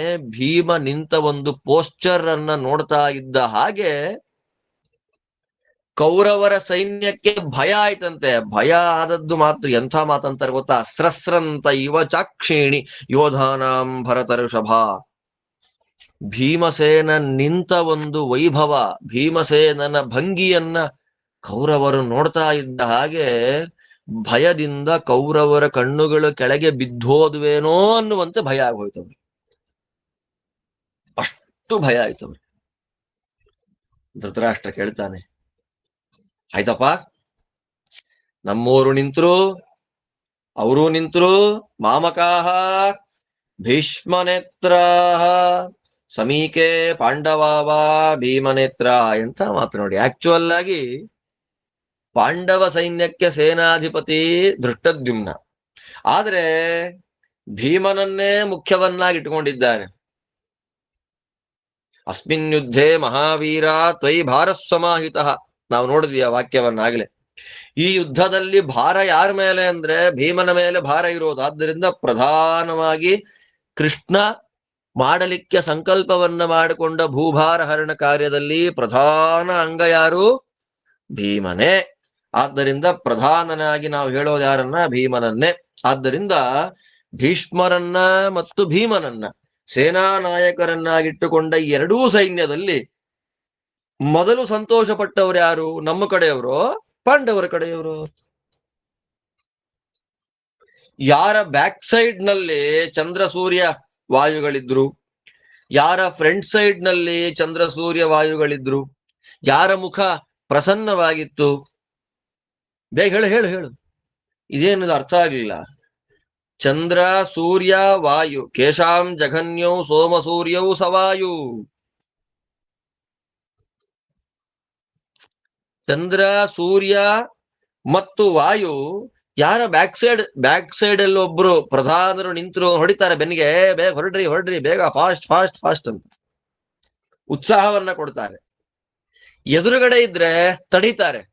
ಆದ್ದರಿಂದ ಬ್ಯಾಕ್ ಸೈಡ್ ಅಲ್ಲಿ ಚಂದ್ರ ಸೂರ್ಯ ವಾಯುಗಳಿದ್ರೆ ಶುಭ ಸೂಚನೆ. ಯಾರ ಸೈನ್ಯವನ್ನ ನೋಡಿ ನಾಯಿಗಳು ನರಿಗಳು ಬೊಗಳಿದ್ವು, ಅದು ಅಶುಭ ಸೂಚನೆ. ಅದನ್ನ ಹೇಳು ನೀನು ಅಂದಾಗ ಸಂಜೆ ಅಂತ ಇಬ್ಬರು ಬಂದ್ರು ಯುದ್ಧ ಭೂಮಿಗೆ. ಒಳ್ಳೆ ವ್ಯೂಹಗಳು ನಿರ್ಮಾಣ ಮಾಡಿಕೊಂಡಿದ್ದಾರೆ. ಆನೆ, ಕುದುರೆ, ರಥ, ಸೈನಿಕರೆಲ್ಲ ಬಂದಿದ್ದಾರೆ. ಅವರಿಬ್ಬರಲ್ಲೂ ಕೂಡ ಒಂದು ಮನಸ್ಸಿನಲ್ಲಿ ಒಂದು ಗಟ್ಟಿ ಆಲೋಚನೆ ಇದೆ. ನಾವು ಸತ್ರೆ ಸ್ವರ್ಗಕ್ಕೆ ಹೋಗ್ತೀವಿ ಅಂತ. ಇರ್ಲಿ, ಸತ್ ಪುರುಷಾರ್ಥ ಗುಪ್ತೆ, ಎಂಥ ಮಾತು ನೋಡಿ. ಪುರುಷಾರ್ಥ ಸಾಧನೆ ಮಾಡ್ಲಿಕ್ಕಾಗೇ ಬಂದು ನಿಂತವರು. ಅವರ ಏನ್ ಪುರುಷಾರ್ಥ? ಗೆದ್ರೆ ರಾಜ್ಯ, ಸತ್ತರೆ ಸ್ವರ್ಗ, ಅಷ್ಟೇ. ಪೂರ್ವಾಭಿಮುಖವಾಗಿ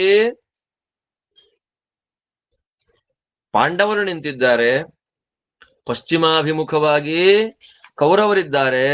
ಹೇಗಿದೆ ಗೊತ್ತಾ? ಎಂಥ ಉದಾಹರಣೆ ಕೊಡ್ತಾನೆ ಸಂಜಯ್ ನೋಡಿ. ದೈತ್ರೇಂದ್ರ ಸೇನೇವಚ ಕೌರವಾಣಾಂ ದೇವೇಂದ್ರ ಸೇನೇವಚ ಪಾಂಡವಾನಾಂ. ಕೌರವ ಸೈನ್ಯ ರಾಕ್ಷಸರ ಸೈನ್ಯದಂತೆ, ಪಾಂಡವರ ಸೈನ್ಯ ಇಂದ್ರನ ಸೈನ್ಯದಂತೆ ಇತ್ತು. ಮುಗಿದೋಯ್ತಲ್ಲ ಅಲ್ಲಿ. ಯಾರು ದೈತ್ಯರು, ಯಾರು ದೇವತೆಗಳು, ದೈತ್ಯಾವೇಶದಿಂದ ಕೂಡಿ ದೈತ್ಯರಿಗೆ ಸಪೋರ್ಟ್ ಮಾಡ್ತಾ ಇರ್ತಕ್ಕಂಥ ದೇವಾವತಾರಿಗಳು ಯಾರು ನಮಗೆಲ್ಲ ಗೊತ್ತಾಗ್ಬಿಟ್ಟಿದೆ. ಶುಕ್ರ ಮತ್ತು ವಾಯು ಪಾಂಡುಕುಮಾರರ ಸೈನ್ಯದ ಬ್ಯಾಕ್ ಸೈಡ್ ಅಲ್ಲಿದ್ವು. ನಿನ್ನ ಮಕ್ಕಳ ಸೈನ್ಯವನ್ನ ನೋಡ್ತಾ ನಾಯಿಗಳು ಬೊಗಳ್ತಾ ಇದ್ವು. ಪಾಂಡವ ಸೈನ್ಯದಲ್ಲಿದ್ದ ಆನೆಗಳಿದೆಯಲ್ಲ, ಗಜಗಳು, ಅದು ಮದ ಜಲವನ್ನ ಕೆಳಗೆ ಸೋರಿಸ್ತಾ ಇದ್ರೆ ಅದರ ಘಮ್ಮಂತ ಬರುವ ಮದ ವಾಸನೆಯನ್ನ ಕೌರವನ ಸೈನ್ಯದ ಆನೆಗಳಿಗೆ ಅದನ್ನ ತಡ್ಕೊಳ್ಳಿಕ್ಕಾಗ್ಲಿಲ್ವಂತೆ. ದುರ್ಯೋಧನ ಒಳ್ಳೆ ಕಮಲದ ಬಣ್ಣದ ಆನೆಗಳ ಮಧ್ಯದಲ್ಲಿದ್ದಂತೆ. ಆನೆ ಮೇಲೆ ಕೂತಿದ್ದ. ಆ ಆನೆಗಳಿಗೆ ಬಂಗಾರದ ಚೈನ್ಗಳನ್ನು ಹಾಕಿಟ್ಟಿದ್ದಾರಂತೆ. ಒಂದಿಮಾಗದರೂ ದುರ್ಯೋಧನನನ್ನು ಸ್ತೋತ್ರ ಮಾಡ್ತಾ ಇದ್ದಾರಂತೆ. ಶ್ವೇತಛತ್ರ ಅವನ ತಲೆ ಮೇಲಿತ್ತು. ಎಲ್ಲ ಬಂಗಾರದ ಅಲಂಕಾರ ದುರ್ಯೋಧನನ ತಲೆ ಮೇಲಿದ್ದ ಶ್ವೇತಛತ್ರಕ್ಕೆ. ಬೇಕಾದಷ್ಟು ರಾಜರು. ಯಾವ ರಾಜರು? ಪಾರ್ವತೀಯೈಹಿ, ಪರ್ವತ ಪ್ರದೇಶಗಳಿಂದ ಬಂದ ರಾಜರುಗಳು. ಶಕುನಿ, ಗಾಂಧಾರ ದೇಶದ ರಾಜನಾದ ಶಕುನಿ, ಅವನ ಸೈನ್ಯ ಎಲ್ಲ ಇತ್ತು. ಬಹಳ ವಯಸ್ಸಾದವರು. ಭೀಷ್ಮಾಚಾರ್ಯರ ಬಗ್ಗೆ ಹೇಳ್ತಾರೆ ನೋಡಿ, ತುಂಬಾ ವಯೋವೃದ್ಧರು, ಶ್ವೇತಛತ್ರವನ್ನ ತಮ್ಮ ತಲೆ ಮೇಲೆ ಇಟ್ಟುಕೊಂಡವರು, ಬಿಳಿಯಾದ ಧನುಸ್ಸು, ಬಿಳಿಯಾದ ಶಂಖ, ಬಿಳಿಯಾದ ತಲೆ ಮೇಲೆ ಪೇಟ, ಬಿಳಿಯಾದ ಧ್ವಜ, ಬಿಳಿಯಾದ ಕುದುರೆ, ಬಿಳಿ ಕವಚ, ಬಿಳಿ ವಸ್ತ್ರ, ಒಟ್ನಲ್ಲಿ ಶ್ವೇತ ಪರ್ವತದಂತೆ ಇದ್ದ ಭೀಷ್ಮಾಚಾರ್ಯರು ಎಲ್ಲ ಸೈನ್ಯದ ಫೋರ್ ಫ್ರಂಟ್ ನಲ್ಲಿ ನಿಂತಿದ್ದಾರೆ. ಯಾರ್ಯಾರಿದ್ದಾರೆ ಅವರ ಸೈನ್ಯದಲ್ಲಿ? ಧೃತರಾಷ್ಟ್ರನ ಮಕ್ಕಳು, ಬಾಹ್ಲೀಕಾನಾಂ ಏಕದೇಶ, ಬಾಹ್ಲೀಕ ದೇಶದ ಸೈನ್ಯದ ಒಂದು ಪೋರ್ಷನ್ನು, ಶಲ, ಅಂಬಷ್ಠ, ಸಿಂಧು ದೇಶದ ಎಲ್ಲ ರಾಜರುಗಳು, ಸೌವೀರ ದೇಶದ ರಾಜರುಗಳು, ಪಂಚನದ ದೇಶದ ರಾಜರುಗಳು. ಪಂಚನದ ಅಂದ್ರೆ ಪಂಜಾಬ್ ಇತ್ಯಾದಿ ಪ್ರದೇಶಗಳು. ಅದಾದ್ಮೇಲೆ ದ್ರೋಣಾಚಾರ್ಯರು ಕೆಂಪು ಬಣ್ಣದ ಕುದುರೆಗಳನ್ನ ಕಟ್ಟಿದ ಬಂಗಾರದ ರಥದಲ್ಲಿ ಕೂತಿದ್ರಂತೆ. ಎಲ್ಲ ರಾಜರುಗಳಿಗೆ, ಸಕಲ ಕ್ಷತ್ರಿಯರಿಗೆ ಗುರುಗಳವರು, ಮಹಾನುಭಾವರು. ಸೈನ್ಯವನ್ನ ರಕ್ಷಣೆ ಮಾಡ್ತಾ ನಿಂತಿದ್ದಾರೆ ದ್ರೋಣಾಚಾರ್ಯರು. ಅಲ್ಲಿ ವೃದ್ಧ ಕ್ಷತ್ರನ ಮಗನಾದ ವಾರ್ಧಕ್ಷತ್ರಿ ಜಯದ್ರಥ ನಿಂತಿದ್ದ. ಭೂರಿಶ್ರವ ಪುರುಮಿತ್ರ, ಜಯ, ಸಾಲ್ವ, ಮತ್ಸ್ಯರಾಜರು, ಆನೆಗಳ ಗುಂಪು, ಅದರಿಂದ ಕೂಡಿದಂತಹ ಕೇಕಯ್ಯರು ಅವರೆಲ್ಲ ನಿಂತಿದ್ದಾರೆ. ಅದಾದ್ಮೇಲೆ ಗೌತಮರ ಮಕ್ಕಳಾದಂತಹ ಶರದ್ವಾನ್, ಕೃಪಾಚಾರ್ಯರು ಅವರು ನಾರ್ತ್ ಸೈಡ್ ಅಲ್ಲಿ ಕೌರವ ಸೈನ್ಯದ ಒಂದು ಜವಾಬ್ದಾರಿಯನ್ನ ನೋಡ್ಕೊಂಡಿದ್ದಾರೆ. ಅಲ್ಲಿ ಅವರಿಗೆ ಸಪೋರ್ಟಿವ್ ಆಗಿದ್ದವರು ಶಕರಾಜರು, ಕಿರಾತರಾಜರು, ಯವನರಾಜರು, ಪಲ್ಲವ ರಾಜರು. ನೋಡಿ, ಇದೊಂದು ನಮಗೆ ಸ್ವಲ್ಪ ಸಮಸ್ಯೆ ಆಗುತ್ತೆ. ಈ ಸೌತ್ ಇಂದ ಹೋದವರು ಪಲ್ಲವರು ಅಲ್ಲಿದ್ರು. ಅಲ್ಲಿಂದ ಇನ್ನು ಮುಂದಕ್ಕೆ ಅಂಧಕ, ವೃಷ್ಣಿ, ಭೋಜ, ಸೌರಾಷ್ಟ್ರ, ಮತ್ತೆ ಕೆಲವು ರಾಕ್ಷಸರುಗಳು, ಅದಾದ ಮೇಲೆ ಕೃತವರ್ಮ, ಇವರೆಲ್ಲರ ಜೊತೆಯಲ್ಲಿ ಬೃಹದ್ಬಲ. ಆ ಬೃಹದ್ಬಲ ಅನ್ನುವಂತಹ ರಾಜ ಇಲ್ಲಿ ನೋಡಿ, ಅಂಧಕರು, ವೃಷ್ಣಿಗಳು ಮತ್ತು ಭೋಜರು, ಯಾದವರ ಗುಂಪಿಗೆ ಸೇರಿದ ಇವರೆಲ್ಲರೂ ಕೂಡ ಕೌರವರ ಪರ ಯುದ್ಧ ಮಾಡ್ಲಿಕ್ಕೆ ಅಲ್ಲಿ ಬಂದಿದ್ದಾರೆ. ಬೃಹದ್ಬಲ ಸೌತ್ ಫೇಸ್. ನಾರ್ತ್ ಫೇಸ್ ಅಲ್ಲಿದ್ದವ್ರು ಯಾರು? ಕೃಪಾಚಾರ್ಯರು. ಸೌತ್ ಫೇಸ್ ನಲ್ಲಿದ್ದವನು ಯಾರು? ಬೃಹದ್ಬಲ. ಅದಾದ್ಮೇಲೆ ಸಂಶಪ್ತಕರು ಅಂತ ಅವ್ರದೇ ಪ್ರಧಾನ ಭಾಗ ಬರುತ್ತೆ ಮುಂದಕ್ಕೆ. ಆ ಸಂಶಪ್ತಕರನ್ನ ಹೊಡಿಲಿಕ್ಕೆ ಹೋಗುವಾಗಲೇ ಇವರೆಲ್ಲ ಸೇರಿ ಮೋಸ ಮಾಡಿ ಪದ್ಮವ್ಯೂಹ ನಿರ್ಮಾಣ ಮಾಡಿ ಅಭಿಮನ್ಯುವನ್ನ ಕೊಂದಾಕಿದ್ದು. 1,00,000 ರಥ, 1,00,000 ರಥ ಅವ್ರದ್ದು. ಅಯುತಂ ರಥಂ. ಸಂಶಪ್ತಕರು ಅರ್ಜುನನ್ ಸೋಲಿಸ್ಬೇಕು, ಇಲ್ಲ ನಾವು ಸಾಯ್ಬೇಕು ಅನ್ನೋದವ್ರ ಸಂಕಲ್ಪ. ಅರ್ಜುನ ಯಾವ ದೇಶದಲ್ಲಿ ಹೋಗ್ತಾನೆ ಅಂದ್ರೆ, ಯಾವ ಜಾಗದಲ್ಲಿ ನಡ್ಕೊಂಡು ಹೋಗ್ತಾನೆ, ಇವರು ಅಲ್ಲಿ ನಡ್ಕೊಂಡ್ ಬರ್ತಾ ಇದ್ದಾರೆ. ಧೃತರಾಷ್ಟ್ರ ತ್ರಿಗರ್ತರ ಸಂಕಲ್ಪನೂ ಅದೇ, ಸಾಯ್ಬೇಕು, ಇಲ್ಲ ಅರ್ಜುನನ್ ಗೆಲ್ಬೇಕು. ಒಟ್ಟು ಸಂಖ್ಯೆಗಳನ್ನು ಹೇಳ್ತಾರೆ. ನಿನ್ನ ಸೈನ್ಯದಲ್ಲಿ 1,00,000ಕ್ಕಿಂತ ಜಾಸ್ತಿಯಾದ ಆನೆಗಳು, ಪ್ರತಿ ಆನೆಗೂ ಒಂದೊಂದು ಆನೆಗೆ 100 ರಥ, ಒಂದೊಂದು ರಥಕ್ಕೆ 100 ಕುದುರೆ, ಒಂದೊಂದು ಕುದುರೆಗಳಿಗೂ 10 ಬಿಲ್ಲು ಬಾಣಗಳನ್ನು ಲೆಕ್ಕ ಹಾಕ್ರಿ ನೀವು. 10 ಬಿಲ್ಲು ಬಾಣಗಳನ್ನು ಹಿಡ್ಕೊಂಡವರು. ಒಬ್ಬೊಬ್ಬ ಬಿಲ್ಲು ಬಾಣ ಹಿಡ್ಕೊಂಡವರಿಗೂ 10 ಜನ ಕತ್ತಿ ಗುರಾಣಿಗಳನ್ನ ಹಿಡ್ಕೊಂಡವರು. ಲೆಕ್ಕ ನೋಡಿ ಹೇಗಿದೆ. 1,00,000ಕ್ಕಿಂತ ಜಾಸ್ತಿ ಆನೆಗಳಿತ್ತಂತೆ. ಒಂದೊಂದು ಆನೆಗೆ 100 ರಥ ಲೆಕ್ಕ. ಒಂದೊಂದು ರಥಕ್ಕೆ 100 ಕುದುರೆಗಳು, ಒಂದೊಂದು ಕುದುರೆಗಳಿಗೆ 10 ಜನ ಬಿಲ್ಲು ಬಾಣಗಳನ್ನ ಹಿಡ್ಕೊಂಡವನು. ಆ ತರ ಒಬ್ಬೊಬ್ಬ ಬಿಲ್ಲು ಬಾಣ ಹಿಡ್ಕೊಂಡವನಿಗೆ ಜೊತೆಯಲ್ಲಿ 10 ಜನ ಕತ್ತಿ ಗುರಾಣಿ ಹಿಡ್ಕೊಂಡವನು. ಇದು ವ್ಯೂಹ. ಈ ವ್ಯೂಹ ನಿರ್ಮಾಣ ಮಾಡಿದ್ಯಾರು? ಶಂತನು ಮಹಾರಾಜರ ಮಗನಾದ, ಆವಾಗಲೇ ಹೇಳಿದ ಹಾಗೆ, ದೈವ, ಗಾಂಧರ್ವ, ಆಸುರ, ಮಾನುಷ, ದೇವತೆಗಳ, ಗಂಧರ್ವರ, ಮನುಷ್ಯರ, ಅಸುರರ ಎಲ್ಲ ವ್ಯೂಹಗಳನ್ನು ಹೇಗೆ ನಿರ್ಮಾಣ ಮಾಡಬೇಕು ಅಂತ ತಿಳಿದ ಭೀಷ್ಮಾಚಾರ್ಯರು. ಎವ್ರಿ ಡೇ ಪ್ರತಿ ನಿತ್ಯ ಅಂದ್ರೆ ಈ ಸೀಕ್ರೆಸಿ ಮೇಂಟೈನ್ ಯಾವ ತರ ವ್ಯೂಹ ನಿರ್ಮಾಣ ಮಾಡ್ತಾ ಇದ್ದಾರೆ ಭೀಷ್ಮರು. ಆ ಭೀಷ್ಮರು ನಿರ್ಮಾಣ ಮಾಡಿದ ವ್ಯೂಹಕ್ಕೆ ಅಪೋಸಿಟ್ ಆದ ವ್ಯೂಹ ನಿರ್ಮಾಣ ಮಾಡೋದ್ರಲ್ಲೇ ತಲೆ ಕೆಡಿಸ್ಕೊಂಡು ದಿನ ಕಳೆದು ಬಿಡ್ಬೇಕು. ಆ ರೀತಿಯಾದ ಪ್ಲಾನ್ಡ್ ವ್ಯೂಹ ನಿರ್ಮಾಣ ಮಾಡ್ತಾ ಇದ್ರು ಭೀಷ್ಮಾಚಾರ್ಯರು. ಒಟ್ನಲ್ಲಿ ಅವ್ರದೆಲ್ಲ ಪಶ್ಚಿಮಕ್ಕೆ ಮುಖ. ಕೌರವ ಸೈನ್ಯ ಪಶ್ಚಿಮಕ್ಕೆ ಮುಖ, ಅದು ಮುಳುಗುತ್ತೆ ಅನ್ನೋ ಸೂಚನೆಗೆ. ಪಾಂಡವ ಸೈನ್ಯ ಪೂರ್ವಕ್ಕೆ ಮುಖ, ಉದಯ ಅನ್ನುವ ಸೂಚನೆಗೆ. ಆದ್ದರಿಂದ ಅಷ್ಟು ದೊಡ್ಡ ವ್ಯೂಹ. ಕಂಪೇರ್ ಟು ಕೌರವ ಸೈನ್ಯ, ಪಾಂಡವ ಸೈನ್ಯ ತುಂಬಾ ಚಿಕ್ಕದಾಗಿದ್ರೂ ಕೂಡ 3 ಜನ ಇದ್ದಾರಪ್ಪ. ಅದಕ್ಕೆ ಭೀಮ ಇದ್ದಾನೆ, ಕೇಶವಶ್ಚಾರ್ಜುನಶ್ಚ, ಕೃಷ್ಣಾರ್ಜುನರಿದ್ದಾರೆ. ಎಷ್ಟೇ ಅಲ್ಪಸಂಖ್ಯೆ ಪಾಂಡವ ಸೈನ್ಯವಿದ್ದರೂ ಕೂಡ ಕೃಷ್ಣಾರ್ಜುನರಿದ್ದಾರೆ. ಆದ್ದರಿಂದ ಅದೇ ದೊಡ್ಡ ಸೈನ್ಯ ಅಂತ ನಾನ್ ತಿಳ್ಕೊಳ್ತೇನೆ. ನಾನೇನು ಎಲ್ಲ ತಿಳ್ಕೊಳ್ಳೋದು ಅದೇ ಅಂತ. ತುಂಬಾ ದೊಡ್ಡ ಮಾತು, ಪರಮಾದ್ಭುತವಾದ ಕ್ರಮದಲ್ಲಿ ತಿಳಿಸಿಕೊಡ್ತಾ ಇದ್ದಾರೆ. ಇಷ್ಟೆಲ್ಲ ಆಗುವಾಗ ಧರ್ಮರಾಜನಿಗೆ ಕೌರವ ಸೈನ್ಯ ನೋಡಿ ಸ್ವಲ್ಪ ದಿಗಿಲಾಗೋಯ್ತು. ಅರ್ಜುನನಿಗೆ ವಿಷಾದ ಅಲ್ಲ, ಫಸ್ಟ್ ವಿಷಾದ ಆಗಿದ್ದೇ ನೆಕ್ಸ್ಟ್ 2 ಅಧ್ಯಾಯದಲ್ಲಿ ಭಗವದ್ಗೀತೆ ಆರಂಭ ಆಗೋಗುತ್ತೆ. ವಿಷಾದ ಮಗಮದ್ರಾಜ ಕುಂತಿ ಪುತ್ರೋ ಯುಧಿಷ್ಠಿರ. ಕುಂತಿ ಪುತ್ರನಾದ ಯುಧಿಷ್ಠಿರನಿಗೆ ವಿಷಾದ ಆಗೋಯ್ತು. ಅಯ್ಯಯ್ಯೋ ಅಂತ. ಅಭೇದ್ಯವಾದ ಒಂದು ವ್ಯೂಹವನ್ನ ನಿರ್ಮಾಣ ಮಾಡಿಬಿಟ್ಟಿದ್ದಾರೆ ಭೀಷ್ಮಾಚಾರ್ಯರು. ಚಾನ್ಸೇ ಇಲ್ಲ ನಮಗೆ. ಫಸ್ಟ್ ಡೇ ನಾವೇ ಸೋತ್ವಿ ಅಂತ ಅಂದ್ಕೊಂಡ. ಅರ್ಜುನಂಗೆ ಹೇಳ್ದ, ಅರ್ಜುನ, ಧನಂಜಯ ಪಿತಾಮಹರಿದ್ದಾರಪ್ಪ, ಭೀಷ್ಮರು ದುರ್ಯೋಧನಂಗೆ ಸಪೋರ್ಟ್ ಮಾಡ್ತಾ ನಾವೇನ್ ಮಾಡ್ತೀವೋ, ಹೆಂಗ್ ಯುದ್ಧ ಮಾಡೋದು ನಾವು? ಶಾಸ್ತ್ರ ದೃಷ್ಟೇನ ವಿಧಿನಾ ಕಲ್ಪಿತ. ಯುದ್ಧ ಶಾಸ್ತ್ರ ಹೇಗೆ ಹೇಳತ್ತೆ, ಯುದ್ಧ ಶಾಸ್ತ್ರದಲ್ಲಿ ಹೇಗೆ ವ್ಯೂಹ ನಿರ್ಮಾಣ ಮಾಡಬೇಕು ಅಂತ ತಿಳಿಸಿಕೊಟ್ಟಿದ್ದಾರೆ, ಹಾಗೆ ವ್ಯೂಹ ನಿರ್ಮಾಣ ಮಾಡಿದ್ದಾರೆ ಭೀಷ್ಮಾಚಾರ್ಯರು. ಅಲ್ಲಾಡ್ಸೋದು ಹೇಗೆ? ಅಲ್ಲಾಡಿಸ್ಲಿಕ್ಕೆ ಆಗೋದಿಲ್ಲ ಅಂದ್ರೆ ಅದನ್ನ ಬ್ರೇಕ್ ಮಾಡಿ ಒಳಗೆ ನುಗ್ಗಿ ಶತ್ರುಗಳನ್ನು ಹೊಡೆಯೋದು ಹೇಗೆ? ಚಾನ್ಸೇ ಇಲ್ಲ. ಭೀಷ್ಮರು ಇವಾಗ ನಿರ್ಮಾಣ ಮಾಡಿದ ವ್ಯೂಹ ನಮಗದನ್ನ ಬ್ರೇಕ್ ಮಾಡ್ಲಿಕ್ಕೆ ಆಗೋದಿಲ್ಲ ಅಂತ ನನ್ನ ಅಭಿಪ್ರಾಯ ಅಂದಾಗ ಅರ್ಜುನ ಅಂತಾನೆ, ಯಾಕಣ್ಣ ಬೇಜಾರು ಮಾಡ್ಕೊಳ್ತೀಯಾ? ಅವರ ಸೈನ್ಯ ದೊಡ್ಡದಿರ್ಬೋದು, ನಾನು ಅವರ ಸೈನ್ಯ ಚಿಕ್ಕದು ಅಂತ ಹೇಳ್ತಿಲ್ಲ. ನಮ್ಮಲ್ಲಿ ಪ್ರಜ್ಞಾವಂತರಿದ್ದಾರೆ, ಗುಣಶಾಲಿಗಳಿದ್ದಾರೆ, ಯಾವ್ಯಾವ ಕಾಲದಲ್ಲಿ ಏನೇನನ್ನ ಹೇಗೆ ಮಾಡಬೇಕು ಅಂತ ತಿಳ್ಕೊಂಡ ವ್ಯಕ್ತಿಗಳಿದ್ದಾರೆ. ನಮಗ್ ಟೆನ್ಷನ್ನೇ ಇಲ್ಲ ಅಲ್ವಾ? ನಮಗೆ ಕ್ವಾಂಟಿಟಿ ದೊಡ್ಡದಲ್ಲಪ್ಪ, ಕ್ವಾಲಿಟಿ ದೊಡ್ಡದು.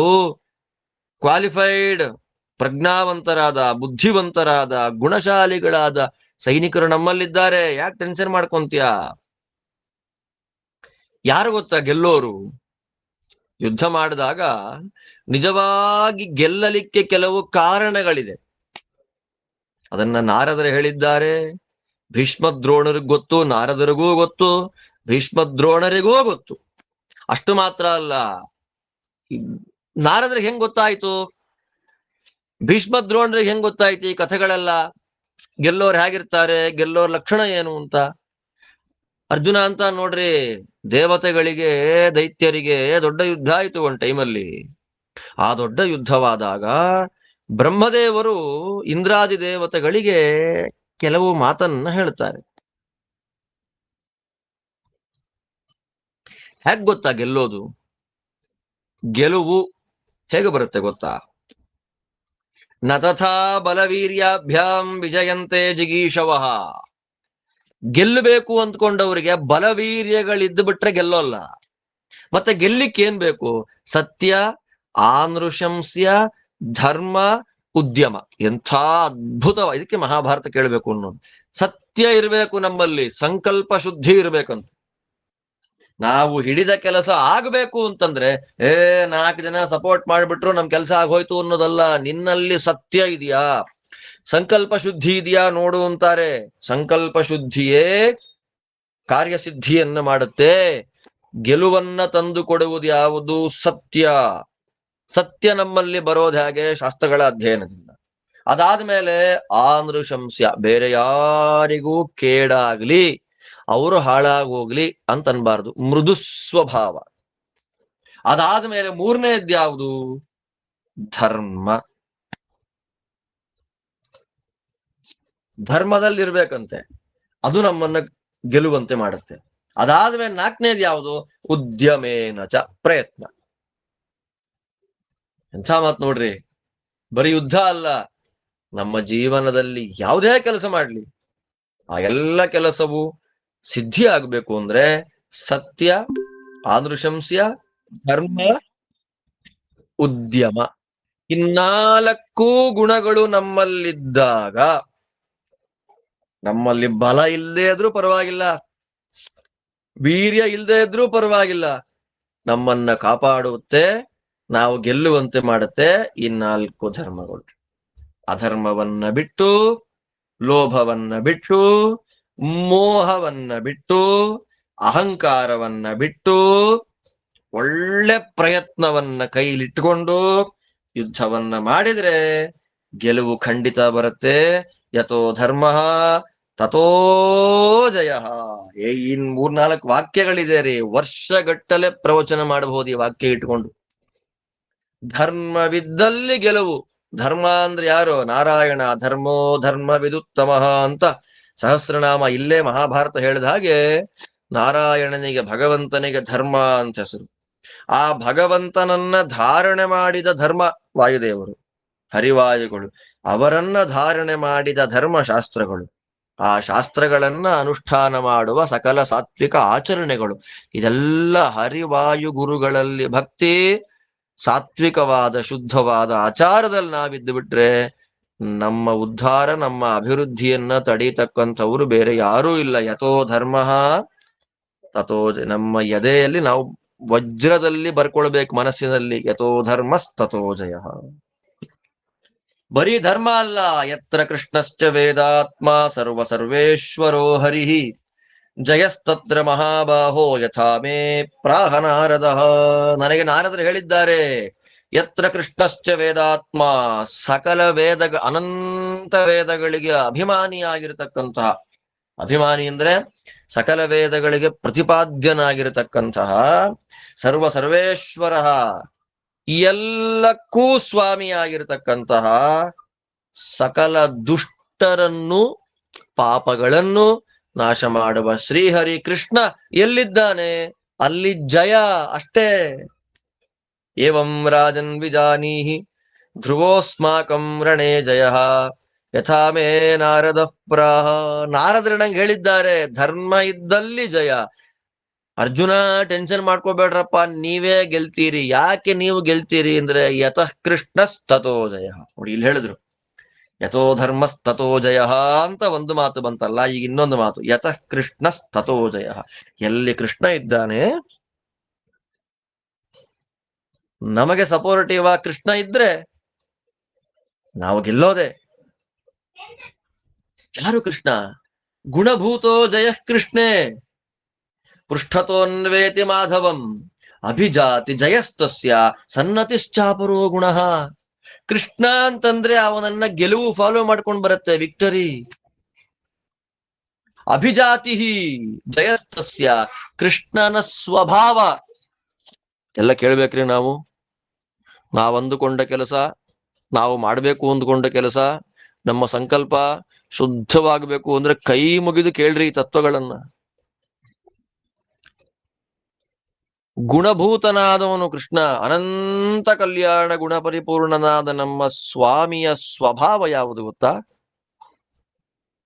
ಅದು ಗೆಲುವು, ಅದು ಜಯ. ಕೃಷ್ಣ ಎಲ್ಲಿದ್ದಾನೆ? ಕೃಷ್ಣ ಗೆಲುವನ್ನ ಹುಡುಕೊಂಡು ಹೋಗೋದಿಲ್ವಂತೆ, ಗೆಲುವು ಕೃಷ್ಣನನ್ನ ಫಾಲೋ ಮಾಡ್ಕೊಂಡು ಬರುತ್ತಂತೆ. ವಾಚಮರ್ಥೋನು ಧಾವತಿ. ನಾವೆಲ್ಲ ಮಾತಾಡುವಾಗ ಅರ್ಥ ಹುಡುಕ್ಬೇಕು, ಏನರ್ಥ ಇದಕ್ಕೆ ಅಂತ. ದೊಡ್ಡವರು ಮಾತಾಡ್ಬಿಟ್ರೆ ಸಾಕಂತ, ಅರ್ಥ ಅದನ್ನು ಫಾಲೋ ಮಾಡ್ಕೊಂಡ್ ಬರುತ್ತೆ ಅಂತ. ಹಾಗೆ ಮನುಸ್ಮೃತಿಯಲ್ಲಿ ಬರೋ ವಾಕ್ಯ. ಅದರಂತೆ ಕೃಷ್ಣ ಇದ್ದಾನೆ ಅಂದ್ರೆ ಕೃಷ್ಣನನ್ನ ಗೆಲುವು ಹಿಂದೆ ಫಾಲೋ ಮಾಡ್ಕೊಂಡು ಬರುತ್ತೆ. ಯಾಕೆ ಅಂತಂದ್ರೆ ಕೃಷ್ಣನಿಗೆ ಜಯ ಅಂತನ್ನೋದು, ಗೆಲುವು ಅನ್ನೋದು ಸ್ವಭಾವ ಸಿದ್ಧವಾದ ಗುಣ. ಆದ್ದರಿಂದಲೇ ಮಹಾಲಕ್ಷ್ಮಿ ಶ್ರುತಿಗೀತೆಯಲ್ಲಿ ಪ್ರಾರ್ಥನೆ ಮಾಡುವಾಗ ಆಗಿದೆ ಶಬ್ದ, ಜಯ ಜಯ ಜಹ್ಯಜಾಂ ಅಜಿತ ದೋಷ ಗೃಹೀತ ಗುಣಾಂ ತ್ವಮಸಿ ಯದಾತ್ಮನ ಸಮವರುದ್ಧ ಸಮಸ್ತ ಭಗಃ ಅಜ ಜಗದೋಕಸ ಅಖಿಲ ಶಕ್ತ್ಯವಬೋಧಕತೆ ಕ್ವಚಿದ ದಯಾತ್ಮನಾನುಚರತೋನುಚರೇನ್ ನಿಗಮ. ಶ್ರುತಿಗೀತೆ ನೀವು ಕೇಳಿದ್ದೀರಿ, ಪ್ರವಚನ ನಾನೇ ಮಾಡಿದ್ದೀನಲ್ಲ. ಜಯ ಜಯ, ದೇವರ ಸ್ವಭಾವವೇ ಜಯ. ಸರ್ವದಾ ಜಯ ಸ್ವರೂಪನಾದವನು ಭಗವಂತ. ನಮ್ ಜೊತೆ ಇದ್ದಾನಲ್ಲ ಅವನು. ಜಯ ನಮ್ಮಲ್ಲಿ ಬರಬೇಕು ಅನ್ನುವ ಸ್ವಭಾವ ಸಿದ್ಧವಾದ ಗುಣ ಇದ್ರೆ ಸನ್ನತಿ. ದೊಡ್ಡವರನ್ನ ಕಂಡ್ರೆ ನಡುಬಗ್ಗಿಸುವಂತಹ, ಎದೆಬಗ್ಗಿಸಿ ನಮಸ್ಕಾರ ಮಾಡುವ ಸ್ವಭಾವ ವಿನಯ.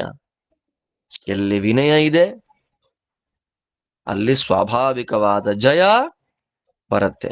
ಕೃಷ್ಣ ಇದ್ದ ಎಂಥವನು ಕೃಷ್ಣ? ಅನಂತ ತೇಜ ಗೋವಿಂದ ಶತ್ರುಪೂಗೇಶು ನಿರ್ವ್ಯಥಃ ಪುರುಷ ಸನಾತನತಮೋ ಯತಃ ಕೃಷ್ಣಸ್ತತೋ ಜಯ. ಯಥೋ ಧರ್ಮಸ್ತತೋ ಜಯ. ಹೃದಯದಲ್ಲಿ ಕೊರ್ಕೊಂಡಿರ್ಬೇಕು. ಆ ಧರ್ಮವನ್ನೂ ತಿಳಿಸಿಕೊಟ್ಟ ಧರ್ಮವಿದುತ್ತಮನಾದ ನಾರಾಯಣ ಕೃಷ್ಣ. ಯತಃ ಕೃಷ್ಣಸ್ತತೋ ಜಯ. ಎಲ್ಲಿ ಕೃಷ್ಣ ಇದ್ದಾನೆ ಅಲ್ಲಿ ಜಯ. ಎಂಥವನು ಗೊತ್ತಾ ಕೃಷ್ಣ? ಅನಂತ ತೇಜ ಗೋವಿಂದ. ಈ ಅನಂತ ಶತ್ರುಗಳು ಬರ್ಲಿ, ಆ ಎಲ್ಲ ಶತ್ರುಗಳು ಎದುರಿಗೆ ನಿಂತಾಗ್ಲು, ಸುತ್ತುವರೆದು ನಿಂತಾಗ್ಲು ಒಂದು ಚೂರು ದುಃಖ ಇಲ್ಲ, ವ್ಯಥ ಇಲ್ಲ, ನಿರ್ವ್ಯಥ. ನಮಗಿದೆಲ್ಲ ಪಾಠ. ಕಷ್ಟ ಬಂದಾಗ ಶತ್ರು ಸೈನ್ಯದ, ದುಷ್ಟ ದೈತ್ಯ ಸೈನ್ಯದ ಮಧ್ಯದಲ್ಲಿ ನಿಂತ ಸರ್ವೋತ್ತಮ ನಾರಾಯಣ ಕೃಷ್ಣ ನಿರ್ವ್ಯಥನಾಗಿ ನಿಂತಿದ್ದಾನೆ ಅಂತ ಅನುಸಂಧಾನ ಮಾಡಿಕೊಂಡ್ರೆ ಸಾಕು, ನಮ್ಮ ಕಷ್ಟಗಳನ್ನ ಬಡಿದೋಡಿಸುವ ಅನುಗ್ರಹವನ್ನ ದೇವರು ಮಾಡ್ತಾನೆ. ಅನಂತ ತೇಜ ಗೋವಿಂದ. ಅವನ ತೇಜಸ್ ಎಷ್ಟ್ರಿ? ತೇಜ ಪರಾಕ್ರಮಂ ವಿದ್ಧಿ ಅಂತ ಒಂದು ಮಾತು. ತೇಜಸ್ಸು ಅಂದ್ರೆ ಪರಾಕ್ರಮ. ಅವನ ಪರಾಕ್ರಮ ಅನಂತ ಪರಾಕ್ರಮ. ಹನುಮಂತ ದೇವರ ಗುಣಗಳನ್ನು ಹೇಳಬೇಕಾದ್ರೆ ಉತ್ತರಕಾಂಡ ರಾಮಾಯಣದಲ್ಲಿ ಯೇ ಯೇ ಗುಣಾನಾಮ ಜಗತ್ ಪ್ರಸಿದ್ಧಾ ಯಂತೇಷು ತೇಷು ಸ್ಮರಿದರ್ಶಯಂತಿ ಸಾಕ್ಷಾನ್ ಮಹಾಭಾಗವತ ಪ್ರಬರ್ಹಂ ಶ್ರೀಮಂತಮೇನಂ ಹನುಮಂತ ಮಾಹುಹು ಅಂತ ಹೇಳ್ಬೇಕಾದ್ರೆ, ಹನುಮಂತನನ್ನ ಜಗತ್ತಿನಲ್ಲಿ ಯಾವ ಯಾವ ಗುಣಗಳು ಪ್ರಸಿದ್ಧವಾಗಿದೆಯೋ ಅಂತಹ ಗುಣಗಳಿಗೆಲ್ಲ ಮೂರ್ತ ರೂಪ ಹನುಮಂತ ಅಂತಾರೆ ಮಹಾಭಾಗವತ. ಯಾವುದಾ ಗುಣಗಳು ಅಂತಂದಾಗ, ಪರಾಕ್ರಮ ಔದಾರ್ಯ ಯಶಃ ಪ್ರತಾಪೈ ಸೌಂದರ್ಯ ಮಾಧುರ್ಯ ನಯಾನಯೈಶ್ಚ ಗಾಂಭೀರ್ಯ ಚಾತುರ್ಯ ಸುವೀರ್ಯ ಧೈರ್ಯೈ ಹನುಮತಃ ಕೋಭ್ಯಧಿಕ ಸ್ತ್ರಿಲೋಕ್ಯಾಂ ನಹ್ಯಸ್ಯ ಕಶ್ಚಿತ್ ಪುರುಷೋಸ್ತಿ ಹೇಳ್ತಾರೆ. ಹನುಮಂತನ ಗುಣಗಳು ಯಾವ್ದು? ಪರಾಕ್ರಮ, ಔದಾರ್ಯ, ಯಶ, ಪ್ರತಾಪ, ಸೌಂದರ್ಯ, ಮಾಧುರ್ಯ, ನಯ, ಅನಯ, ಗಾಂಭೀರ್ಯ, ಚಾತುರ್ಯ, ಸುವೀರ್ಯ, ಧೈರ್ಯ. ಇದೆಲ್ಲ ಗುಣಗಳಲ್ಲಿ ಭೂಮಿಯಲ್ಲಿ ಜೀವಜಾತದಲ್ಲಿ ಹನುಮಂತನಿಗೆ ಸಮಯಾರು ಅಂತ ಹೇಳ್ತಾರೆ. ಅಂತ ಜೀವೋತ್ತಮನಾದ ವಾಯು ಅವತಾರಭೂತನಾದ ಹನುಮಂತನ ಗುಣಗಳೇ ಹೀಗೆ ಎನ್ನುವಾಗ, ಅವನಪ್ಪನಾದ ಕೃಷ್ಣನ ಗೋವಿಂದನ ಗುಣ ಏನು? ಅನಂತ ತೇಜ, ಅನಂತ ಪರಾಕ್ರಮ, ಅಪರಿಮಿತ ಪರಾಕ್ರಮ ಕೃಷ್ಣದೇವರದ್ದು. ಯಾರವನು? ಪುರುಷ, ಸರ್ವಾಂತರ್ಯಾಮಿ, ಎಲ್ಲ ನಮ್ಮ ಶತ್ರುಗಳ ಒಳಗೂ ಇದ್ದಾನೆ. ನೆನ್ನೆ ಹೇಳಿದೆ, ಸಪ್ತಮ ಸ್ಕಂದ ಭಾಗವತ ಪ್ರವಚನ ಆಗಬೇಕಾದ್ರೆ ಭಗವಂತ ಎಲ್ಲಿ? ಬಾಧ್ಯ ಬಾಧಕತಾಂಗತಃ, ಹೊಡೆಯುವವರ, ಹೊಡೆಸಿಕೊಳ್ಳುವವರ ಒಳಗಿದ್ದಾಯ ಕ್ರಿಯೆಗಳ ನಿಯಾಮಕನಾಗಿ ನಿಂತಿದ್ದಾನೆ ಭಗವಂತ. ತ್ರಿವಿಧ ಜೀವರಾಶಿಗಳ ಒಳಗೆ ಪ್ರವೇಶ ಮಾಡಿದ್ದಾನೆ. ಪುರುಷ, ಸನಾತನತಮಃ, ಅವನಿಗಿಂತ ಪ್ರಾಚೀನರು ಜಗತ್ತಿನಲ್ಲಿ ಯಾರೂ ಇಲ್ಲ. ಅಂತ ಕೃಷ್ಣ ನಮ್ಮ ಜೊತೆ ಇರ್ಬೇಕಾದ್ರೆ ಇದ್ಯಾವುದೋ ಬೋಡಿ ವ್ಯೂಹಕ್ಕೆ ಟೆನ್ಷನ್ ಮಾಡ್ಕೊಂತೀಯ? ಯತಃ ಕೃಷ್ಣಸ್ತತೋ ಜಯ. ಪುರಾ ಹ್ಯೇಷ ಹರಿರ್ಭೂತ್ವಾ ವೈಕುಂಠೋ ಅಕುಂಠ ಸಾಯಕಃ ಸುರಾಸುರನವಸ್ಫೂರ್ಜನ್ ಅಬ್ರವೀತ್ ಕೇ ಜಯಂತ್ವಿತಿ. ಅಕುಂಠ ಸಾಯಕಃ, ಸಾಯಕ ಅಂದ್ರೆ ಬಾಣಗಳು. ಅಕುಂಠ ಸಾಯಕಃ, ವ್ಯರ್ಥವೇ ಅಲ್ಲದ ಬಾಣ ಬಿಟ್ರೆ ಅಲ್ಲೇ ಬಿದ್ದೋಗತ್ತೆ ಒಂದೊಂದ್ಸಲ. ಅಕುಂಠ ಸಾಯಕ, ಬಾಣ ಬಿಟ್ಟ ಅಂದ್ರೆ ಶತ್ರುವನ್ನ ಮುಗಿಸಿ ಮತ್ತೆ ಬತ್ತಿಗೆ ಅಂತಹ ಬಾಣಗಳಿಂದ ಕೂಡಿದ ಈ ಕೃಷ್ಣ ಶ್ರೀಹರಿಯಾಗಿ ವೈಕುಂಠ ನಾಮಕನಾಗಿ ದೇವದೈತ್ಯರನ್ನ ಕುರಿತು ಯಾರು ಗೆಲ್ಬೇಕು ಅಂತ ಪ್ರಶ್ನೆ ಮಾಡ್ತಾನಂತವನು.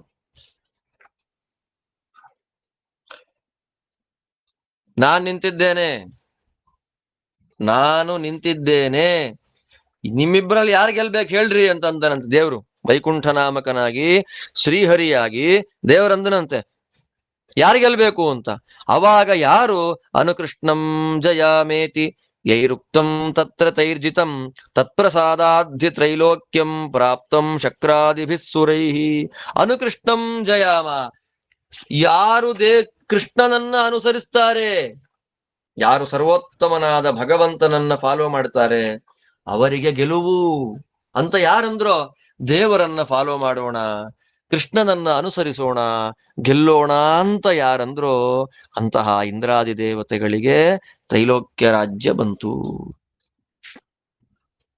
ಇನ್ನೆಷ್ಟು ಹೇಳಪ್ಪ ದೇವರ ಮಹಿಮೆ. ಯುದ್ಧ ಭೂಮಿಯಲ್ಲಿ ನಿಂತು ಕೃಷ್ಣ ಸರ್ವೋತ್ತಮತ್ವದ ವಿವರಣೆ. ಯತಃ ಕೃಷ್ಣಸ್ತತೋ ಜಯ ಯತೋ ಧರ್ಮಸ್ತತೋ ಜಯ ತಸ್ಯ ತೇನಂ ವ್ಯಥಾಂಕಾಂಚಿದಿಹ ಪಶ್ಯಾಮಿ ಭಾರತ ಯಸ್ಯ ತೇ ಜಯಮಾಶಾಸ್ತೆ ವಿಶ್ವಭುಕ್ ತ್ರಿದಶೇಶ್ವರ. ಯಾಕೆ ಟೆನ್ಷನ್ ಮಾಡ್ಕೊಂತ್ಯಾ? ವಿಶ್ವಭುಕ್, ಸಕಲ ಚರಾಚರ ಪ್ರಪಂಚವನ್ನು ಒಂದರೆ ಕ್ಷಣದಲ್ಲಿ ನುಂಗಿ ನೀರು ಕುಡಿಯುವ ಸಂಕರ್ಷಣ ಪ್ರಳಯ ನೃಸಿಂಹನಾದ ಕೃಷ್ಣ ನಾವು ಗೆಲ್ಲಬೇಕು ಅಂತ ಸತ್ಸಂಕಲ್ಪವನ್ನ ಮಾಡಿ ನಿಂತಿರ್ಬೇಕಾದ್ರೆ ಅರ್ಜುನನ ದಾರ್ಢ್ಯ ನೋಡ್ರಿ. ಅರ್ಜುನನ ದಾರ್ಢ್ಯ ನೋಡಿ ಹೇಗಿದೆ. ಆ ದಾರ್ಢ್ಯ ನಮಗೆ ಎಲ್ಲಿಂದ ಬರುತ್ತೆ? ಭಗವಂತ ರಕ್ಷಣೆ ಮಾಡ್ತಾನೆ ಅನ್ನುವ ದಾರ್ಢ್ಯ ಎಲ್ಲಿಂದ ಬರುತ್ತೆ ಅಂತಂದ್ರೆ, ಅರ್ಜುನ ಯಾವ ಗುಣವನ್ನ ರೆಪ್ರೆಸೆಂಟ್ ಮಾಡ್ತಾ ಇದ್ದಾನೆ? ಶ್ರವಣ ಮನನ ನಿಧಿಧ್ಯಾಸನ. ಶಾಸ್ತ್ರಗಳ ಶ್ರವಣ, ಗುರುಗಳು ಹೇಳಿದ ತತ್ವಗಳ ಮನನ, ಆ ಮನನದ ಮೂಲಕ ದೇವರ ಪೂಜೆ, ಪ್ರದಕ್ಷಿಣೆ, ನಮಸ್ಕಾರ, ತೀರ್ಥಯಾತ್ರೆ, ಸ್ನಾನ ಇದೆಲ್ಲ ಮಾಡುವ ಯಥಾಶಕ್ತಿ ಗುಣಾನುಸಂಧಾನಗಳನ್ನ ಮಾಡೋದ್ರಿಂದ ದೇವರು ನಮ್ಮನ್ನು ರಕ್ಷಣೆ ಮಾಡ್ತಾನೆ ಅನ್ನುವ ದೃಢವಾದ ವಿಶ್ವಾಸ ಬರುತ್ತೆ. ಇಲ್ಲಿ ಈ ತರ ಮಾತಾಡಿದ್ನ ಇನ್ನು ನೆಕ್ಸ್ಟ್ 23 ಶ್ಲೋಕ ಮುಗಿತಾ ಇದ್ದ ಹಾಗೆ ನಕಾಂಕ್ಷೆ ವಿಜಯಂ ಕೃಷ್ಣ ನಚ ರಾಜ್ಯಂ ಸುಖಾನಿಚ ಅಂತ ಅವನೇ ಗಾಂಡೀವಂ ಸ್ರಂಸತೆ ಹಸ್ತಾತ್ ಅಂತ ಕೆಳಗ್ ಬಿದ್ದೇ ಹೋದ. ಇದು ಹರಿಮಾಯೆ, ಏನು ಮಾಡ್ಲಿಕ್ಕೆ ಆಗೋದಿಲ್ಲ. ವಿಶ್ವಭಕ್ ಸಕಲ ಜಗತ್ತನ್ನ ನುಂಗಿ ನೀರು ಕುಡಿಯುವ ಕೃಷ್ಣ ಇರುವಾಗ, ಸಕಲ ದೇವೋತ್ತಮ ಸರ್ವೋತ್ತಮನಾದ ಭಗವಂತ ನಾವು ಗೆಲ್ಲಬೇಕು ಅಂತ ಸಂಕಲ್ಪ ಮಾಡಿ ನಿಂತಿರುವಾಗ ನಿನಗ್ಯಾಕಯ್ಯ ಟೆನ್ಷನ್? ಸುಮ್ಮನೆ ಕೂತ್ಕೋ. ಕೃಷ್ಣ ಮಹಿಮೆಯನ್ನ ಹೇಳ್ತಾ ಇದ್ದ ಹಾಗೆ ಧರ್ಮರಾಜ ಅರ್ಜುನ ನಿರ್ಮಾಣ ಮಾಡಿದ ವಜ್ರವ್ಯೂಹವನ್ನ ಪ್ರಚೋದನೆ ಮಾಡ್ತಾನೆ, ಹೊರಡ್ರಿ ಯುದ್ಧಕ್ಕೆ ಅಂತ. ಎಲ್ಲ ಪಾಂಡವರು ಕೌರವರು ಯುದ್ಧವನ್ನ ಮಾಡಬೇಕು, ಸತ್ತು ಸ್ವರ್ಗಕ್ಕೆ ಹೋಗಬೇಕು ಅಂತ ಸಂಕಲ್ಪವನ್ನ ಮಾಡಿಕೊಂಡು ಪ್ರತಿವ್ಯೂಹಗಳ ನಿರ್ಮಾಣವನ್ನ ಮಾಡಿಕೊಂಡು ಗಟ್ಟಿಯಾಗಿ ನಿಂತಿದ್ದಾರೆ. ಶಿಖಂಡಿ ಇದ್ದಾನೆ, ಅರ್ಜುನ ಇದ್ದಾನೆ, ದೃಷ್ಟದ್ಯುಮ್ನ, ಭೀಮ ಎಲ್ಲ ಇದ್ದಾರೆ, ಯುಯುಧಾನ ಇದ್ದಾನೆ. ದೊಡ್ಡ ಬಂಗಾರದ ರಥದಲ್ಲಿ ಕೂತಿದ್ದಾನೆ ಧರ್ಮರಾಜ, ಆನೆಗಳ ಮಧ್ಯದಲ್ಲಿದ್ದಾನೆ, ಶ್ವೇತಛತ್ರವನ್ನ ಧರಿಸಿದ್ದಾನೆ. ದೊಡ್ಡ ದೊಡ್ಡ ಮಹರ್ಷಿಗಳು ಅವನಿಗೆ ಆಶೀರ್ವಾದ ಪೂರ್ವಕ, ಅಂದ್ರೆ ಮಹರ್ಷಿಗಳು ಅವನ ಅಂತರ್ಯಾಮಿಯಾದ ಭಗವಂತನ ಸ್ತೋತ್ರವನ್ನು ಮಾಡ್ತಾನೆ. ಮಹರ್ಷಯ ಸಂಸ್ತು ಭಿತಿರ್ ನರೇಂದ್ರಂ ಪ್ರದಕ್ಷಿಣಂ ಚೈನಂ ಉಪಾಚರಂತಿ. ಪ್ರದಕ್ಷಿಣೆ ಮಾಡ್ತಾ ಇದ್ದಾರಂತೆ, ಅವನ ಅಂತರ್ಯಾಮಿಯಾದ ಭಗವಂತನಿಗೆ ಸ್ತೋತ್ರಗಳನ್ನ ಮಾಡ್ತಾ ಇದ್ದಾರೆ ಪುರೋಹಿತರು, ವೃದ್ಧರಾದ ಮಹರ್ಷಿಗಳು, ಶ್ರುತವಂತಹ ಜ್ಞಾನಿಗಳು, ಎಲ್ಲ ಮಹಾನುಭಾವರು ಮಂತ್ರಗಳನ್ನ ಹೇಳ್ತಾ ಧರ್ಮರಾಜ ನೀನೇ ಗೆಲ್ಲು ಅಂತ ಜಪಗಳನ್ನ ಮಾಡ್ತಾ, ಔಷಧಿ ವನಸ್ಪತಿಗಳ ತೀರ್ಥಗಳನ್ನ ಪ್ರೋಕ್ಷಣೆ ಮಾಡ್ತಾ ನೀನ್ ಚೆನ್ನಾಗಿರ್ಬೇಕಪ್ಪ ಅಂತ ಆಶೀರ್ವಾದ ಮಾಡ್ತಾ ಇದ್ದಾರೆಲ್ಲ ಪುರೋಹಿತರೆಲ್ಲ. ಅವನೇನ್ ಮಾಡ್ದ? ಅವರೆಲ್ಲರಿಗೂ ವಸ್ತ್ರಗಳನ್ನ ಕೊಟ್ಟ, ಗೋದಾನ ಮಾಡ್ದ, ಫಲಪುಷ್ಪಗಳನ್ನ ಕೊಟ್ಟ, ಬಂಗಾರ ದಾನಗಳನ್ನ ಮಾಡ್ದ, ನಿಂತಿದ್ದ ಅಲ್ಲಿ. ಅದಾದ ಮೇಲೆ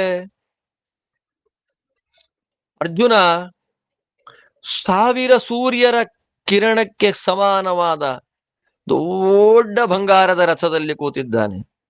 ಹೇಗಿದೆ ಅದು? ಬಿಳಿಯಾದ ಕುದುರೆಗಳಿಂದ ಕೂಡಿದೆ, ಚಕ್ರಗಳು. ಆ ರಥದ ಮುಂದೆ ಕೂತ ಮಹಾನುಭಾವ ಯಾರು? ಕೇಶವ ಸಂಗೃಹೀತಂ. ಕೃಷ್ಣ ಹಗ್ಗವನ್ನ ಹಿಡಿದಿದ್ದಾನೆ. ಪಾರ್ಥ ಸಾರಥಿ ಕಪಿಧ್ವಜಂ. ಹನುಮಂತ ದೇವರು ಧ್ವಜದಲ್ಲಿ ಕೂತಿದ್ದಾರೆ. ಗಾಂಡೀವ ಬಾಣ ಹಸ್ತ, ಗಾಂಡೀವ ಧನಸ್ಸು, ಕೈಯಲ್ಲಿ ಬಾಣ. ಎಂಥದ್ದದು? ಯಸ್ಯ ಸಮಃ ಪೃಥಿವ್ಯಾಮ್ನ. ಯಾವ ಧನಸ್ಸಿಗೆ ಸಮಾನವಾದ ಧನಸ್ಸು ಭೂಮಿಲೇ ಇಲ್ವೋ, ಈಗಲೂ ಇಲ್ಲ, ಇನ್ ಫ್ಯೂಚರ್ ಅಲ್ಲಿ ಬರೋದು ಇಲ್ಲ. ಅಂತಹ ಗಾಂಡೀವ ಕೈಲಿ ಹಿಡಿದಿದ್ದಾನೆ. ಕೃಷ್ಣ ಸಾರಥ್ಯವನ್ನ ಪಡೆದಿದ್ದಾನೆ. ಅಂಥ ಅರ್ಜುನ ಬಂದ. ಇನ್ನು ಭೀಮ ಆಯುಧವೇ ಇಲ್ಲದೆ ಶತ್ರುಗಳನ್ನ ಕುಟ್ಟಿ ಪುಡಿ ಮಾಡುವ ಭುಜಬಲ ಪರಾಕ್ರಮಿ. ಎಷ್ಟು ನಾಗಾಯುತ ಪ್ರಾಣ, ಬಹಳ ಕಡಿಮೆ. 10,000 ಆನೆಗಳ ಬಲ ಭೀಮನಿಗೆ ಅನ್ನೋ ತುಂಬಾ ಕಡಿಮೆ ನಿರೂಪಣೆ ಅದು. ಆಯುಧಗಳೇ ಬೇಡವಂತವನಿಗೆ. ಆಯುಧಗಳಿಲ್ಲದೆ ರೌದ್ರ ರೂಪವನ್ನ ಸ್ವೀಕಾರ ಮಾಡಿಕೊಂಡು ಸಾರಥಿಗಳನ್ನ ಅಥವಾ ಮನುಷ್ಯರ ಕ್ಷತ್ರಿಯ ಸೈನಿಕರನ್ನ, ಆನೆಗಳನ್ನ, ಕುದುರೆಗಳನ್ನ, ರಥವನ್ನ ಕುಟ್ಟಿ ಪುಡಿ ಮಾಡ್ತಾನಲ್ಲ. ನಿನ್ನ ಮಕ್ಕಳ ಕಾಂತಿಯನ್ನ ಒಣಗಿಸಿ ಬಿಡ್ತಾನಲ್ಲ, ಆ ಭೀಮ ನಿಂತಿದ್ದ.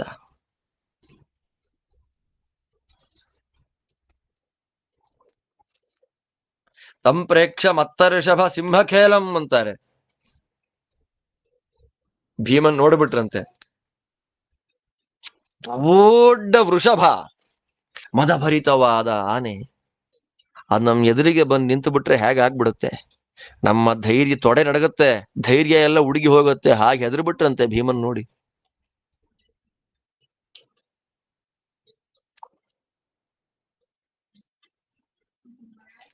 ನಡಗಿ ಹೋದ್ರು.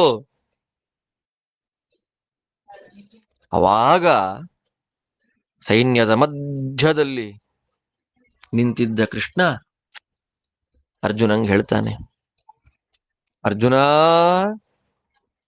ನಿನ್ ಎದುರುಗಡೆ ನಿಂತಿದ್ದಾನಲ್ಲ ಅವನೇ ಭೀಷ್ಮ ಅಪ್ಪ. ಏನಾಹೃತಾಸ್ತ್ರಿಂಶತೋ ವಾಜಿಮೇಧಾಹ, 30 ಅಶ್ವಮೇಧ ಯಾಗಗಳನ್ನ ಮಾಡಿರ್ತಕ್ಕಂಥವ್ರು ಭೀಷ್ಮಾಚಾರ್ಯರು.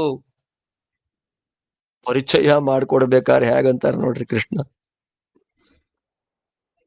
ನೀನು ಯಾರನ್ನ ಶತ್ರು ಅಂತ ಅಂದುಕೊಂಡಿದ್ದಿ, ಆ ಶತ್ರು ಸೈನ್ಯದ ನಾಯಕನಾಗಿ ನಿಂತಿದ್ದಾನೆ ಭೀಷ್ಮ. ಯಾರವನು? ಕುರುವಂಶ ಕೇತು. ಈ ನಿಮ್ಮ ಕುರುವಂಶಕ್ಕೆ ಕೇತು ಧ್ವಜದಂತೆ ಇರತಕ್ಕಂಥವನು, 30 ಅಶ್ವಮೇಧ ಯಾಗಗಳನ್ನ ಮಾಡಿದ ಮಹಾಪರಾಕ್ರಮಿ.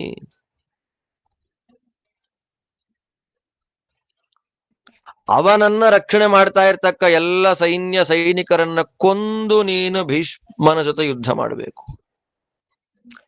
ಮಾಡಬೇಕು ನೀನು ಅಂತ ಭೀಷ್ಮರ 30 ಅಶ್ವಮೇಧ ಯಾಗದ ಪರಾಕ್ರಮವನ್ನು ಹೇಳಿದಾಗ ಧೃತರಾಷ್ಟ್ರ ಕೇಳ್ತಾನೆ, ಫಸ್ಟ್ ಸಂತೋಷದಿಂದ ಯುದ್ಧ ಮಾಡಿದ್ಯಾರು? ಮುಖ ಒಣಗಿಸಿಕೊಂಡು ಅಯ್ಯೋ ಅಂತ ಇದ್ದವ್ರು ಯಾರು? ನನ್ನವರೋ ಪಾಂಡವರೋ? ಫಸ್ಟ್ ಆಯುಧವನ್ನ ಎತ್ತಿದ್ಯಾರು? ನನ್ನವರೋ ಪಾಂಡವರೋ? ಯಾರ ಸೈನ್ಯದಲ್ಲಿ ಗಂಧಮಾಲ್ಯಗಳು ಬಂದವು, ಯಾರ ಸೈನ್ಯದಲ್ಲಿ ಸೈನಿಕರು ಒಳ್ಳೆ ಮಾತಾಡಿದ್ರು ಹೇಳಬೇಕು ಅಂದಾಗ ಸಂಜೆ ಅಂತಾನೆ, ಎರಡೂ ಪಕ್ಷದ ಸೈನಿಕರು ತುಂಬಾ ಸಂತುಷ್ಟರಾಗಿದ್ರಪ್ಪ. ಅವರು ಹಾಕಿಕೊಂಡ ಒಳ್ಳೆಯ ಹಾರಗಳಲ್ಲಿ ಒಳ್ಳೆ ಗಂಧಗಳು ಬಂತಪ್ಪ. ಪರಸ್ಪರ ವ್ಯೂಹ ಪ್ರತಿವ್ಯೂಹಗಳನ್ನು ನಿರ್ಮಾಣ ಮಾಡಿಕೊಂಡು ಹೊರಟ್ರಪ್ಪ. ಆ ಹೊರಟಂತಹ ಸಂದರ್ಭದಲ್ಲೇ ಒಳ್ಳೆಯ ಶಂಖ ಭೇರಿ ಅದೆರಡೂ ನಾದಗಳು ಮಿಕ್ಸ್ ಆಗೋಯ್ತಪ್ಪ. ಮಿಕ್ಸ್ ಆಗ್ತಾ ಇದ್ದಾಗೆ ಅದೆರಡರ ಶಬ್ದ ಬರ್ತಾ ಇದ್ದಾಗ ಇನ್ನು ಉಳಿದ ಎಲ್ಲ ರಣಶೂರಾಣ ಗರ್ಜತಾ ಮಿತರೆ, ಒಬ್ಬೊಬ್ರು ಜೋ ಯಾ ಅಂತ ಗರ್ಜನೆ ಮಾಡ್ತಾ ಇದ್ದಾರಲ್ಲ. ಆ ಎರಡೂ ಸೈನ್ಯಗಳ ಶಬ್ದಗಳು ಮಿಕ್ಸ್ ಆಗೋಯ್ತು. ನೆಲದ ಮೇಲೆ ನಿಂತ ಪದಾತಿಗಳು ಪರಸ್ಪರ ನೋಡ್ತಾರೆ, ಆನೆಗಳು ನೋಡ್ತಾವೆ, ಕುದುರೆಗಳು ನೋಡ್ತಾವೆ, ರಥಗಳು ನೋಡ್ತಾರೆ, ಎಲ್ಲ ನೋಡ್ತಾರೆ. ಶಬ್ದವೋ ಶಬ್ದ, ಶಬ್ದ ಶಬ್ದ ಶಬ್ದ ಶಬ್ದಮಯ.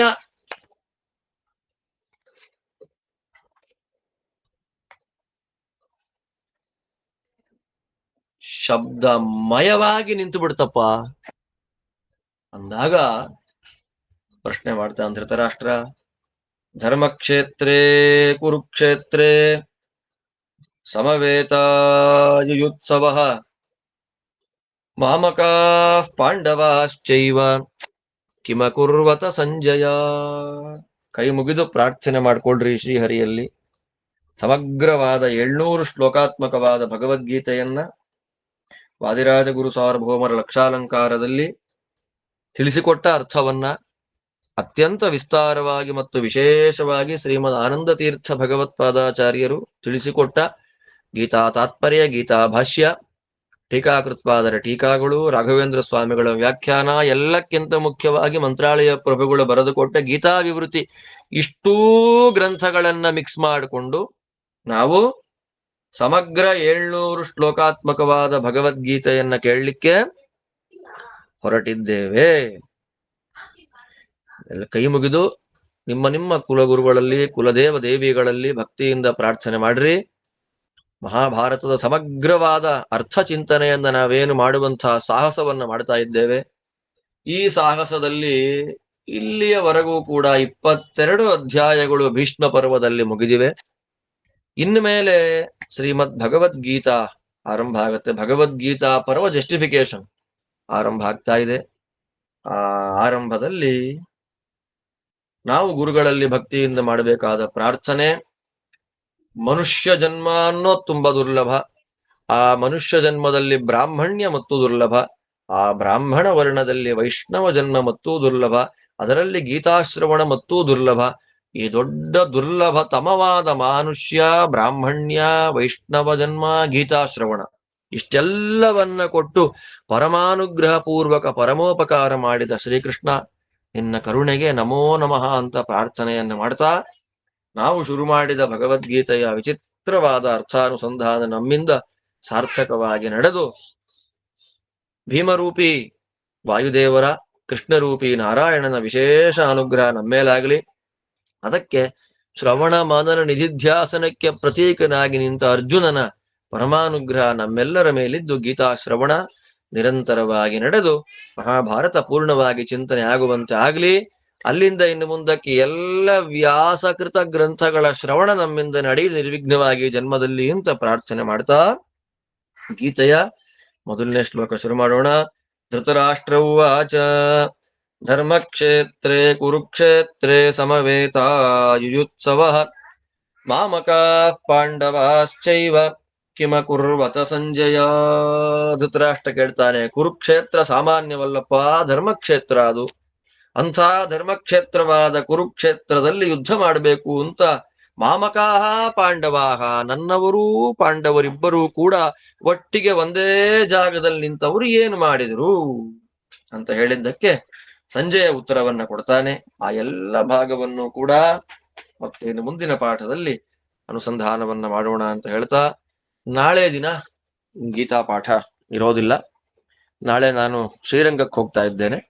ನಾಡಿದ್ದು ರಂಗನಾಥ ದೇವರ ದಿವ್ಯ ಸನ್ನಿಧಾನದಲ್ಲಿ ಭಗವದ್ಗೀತೆಯ ಪಾಠವನ್ನ ವಿಸ್ತಾರವಾಗಿ ಅನುಸಂಧಾನ ಮಾಡೋಣ ಅಂತ ಹೇಳ್ತಾ, ಇತಿ ಶ್ರೀಮದ್ ಮಹಾಭಾರತೆ ಶತಸಹಸ್ರಿಕಾಯಾಂ ಸಂಹಿತಾಯಾಂ ವೈಯಾಸಿಕ್ಯಾಂ ಭೀಷ್ಮ ಪರ್ವಣಿ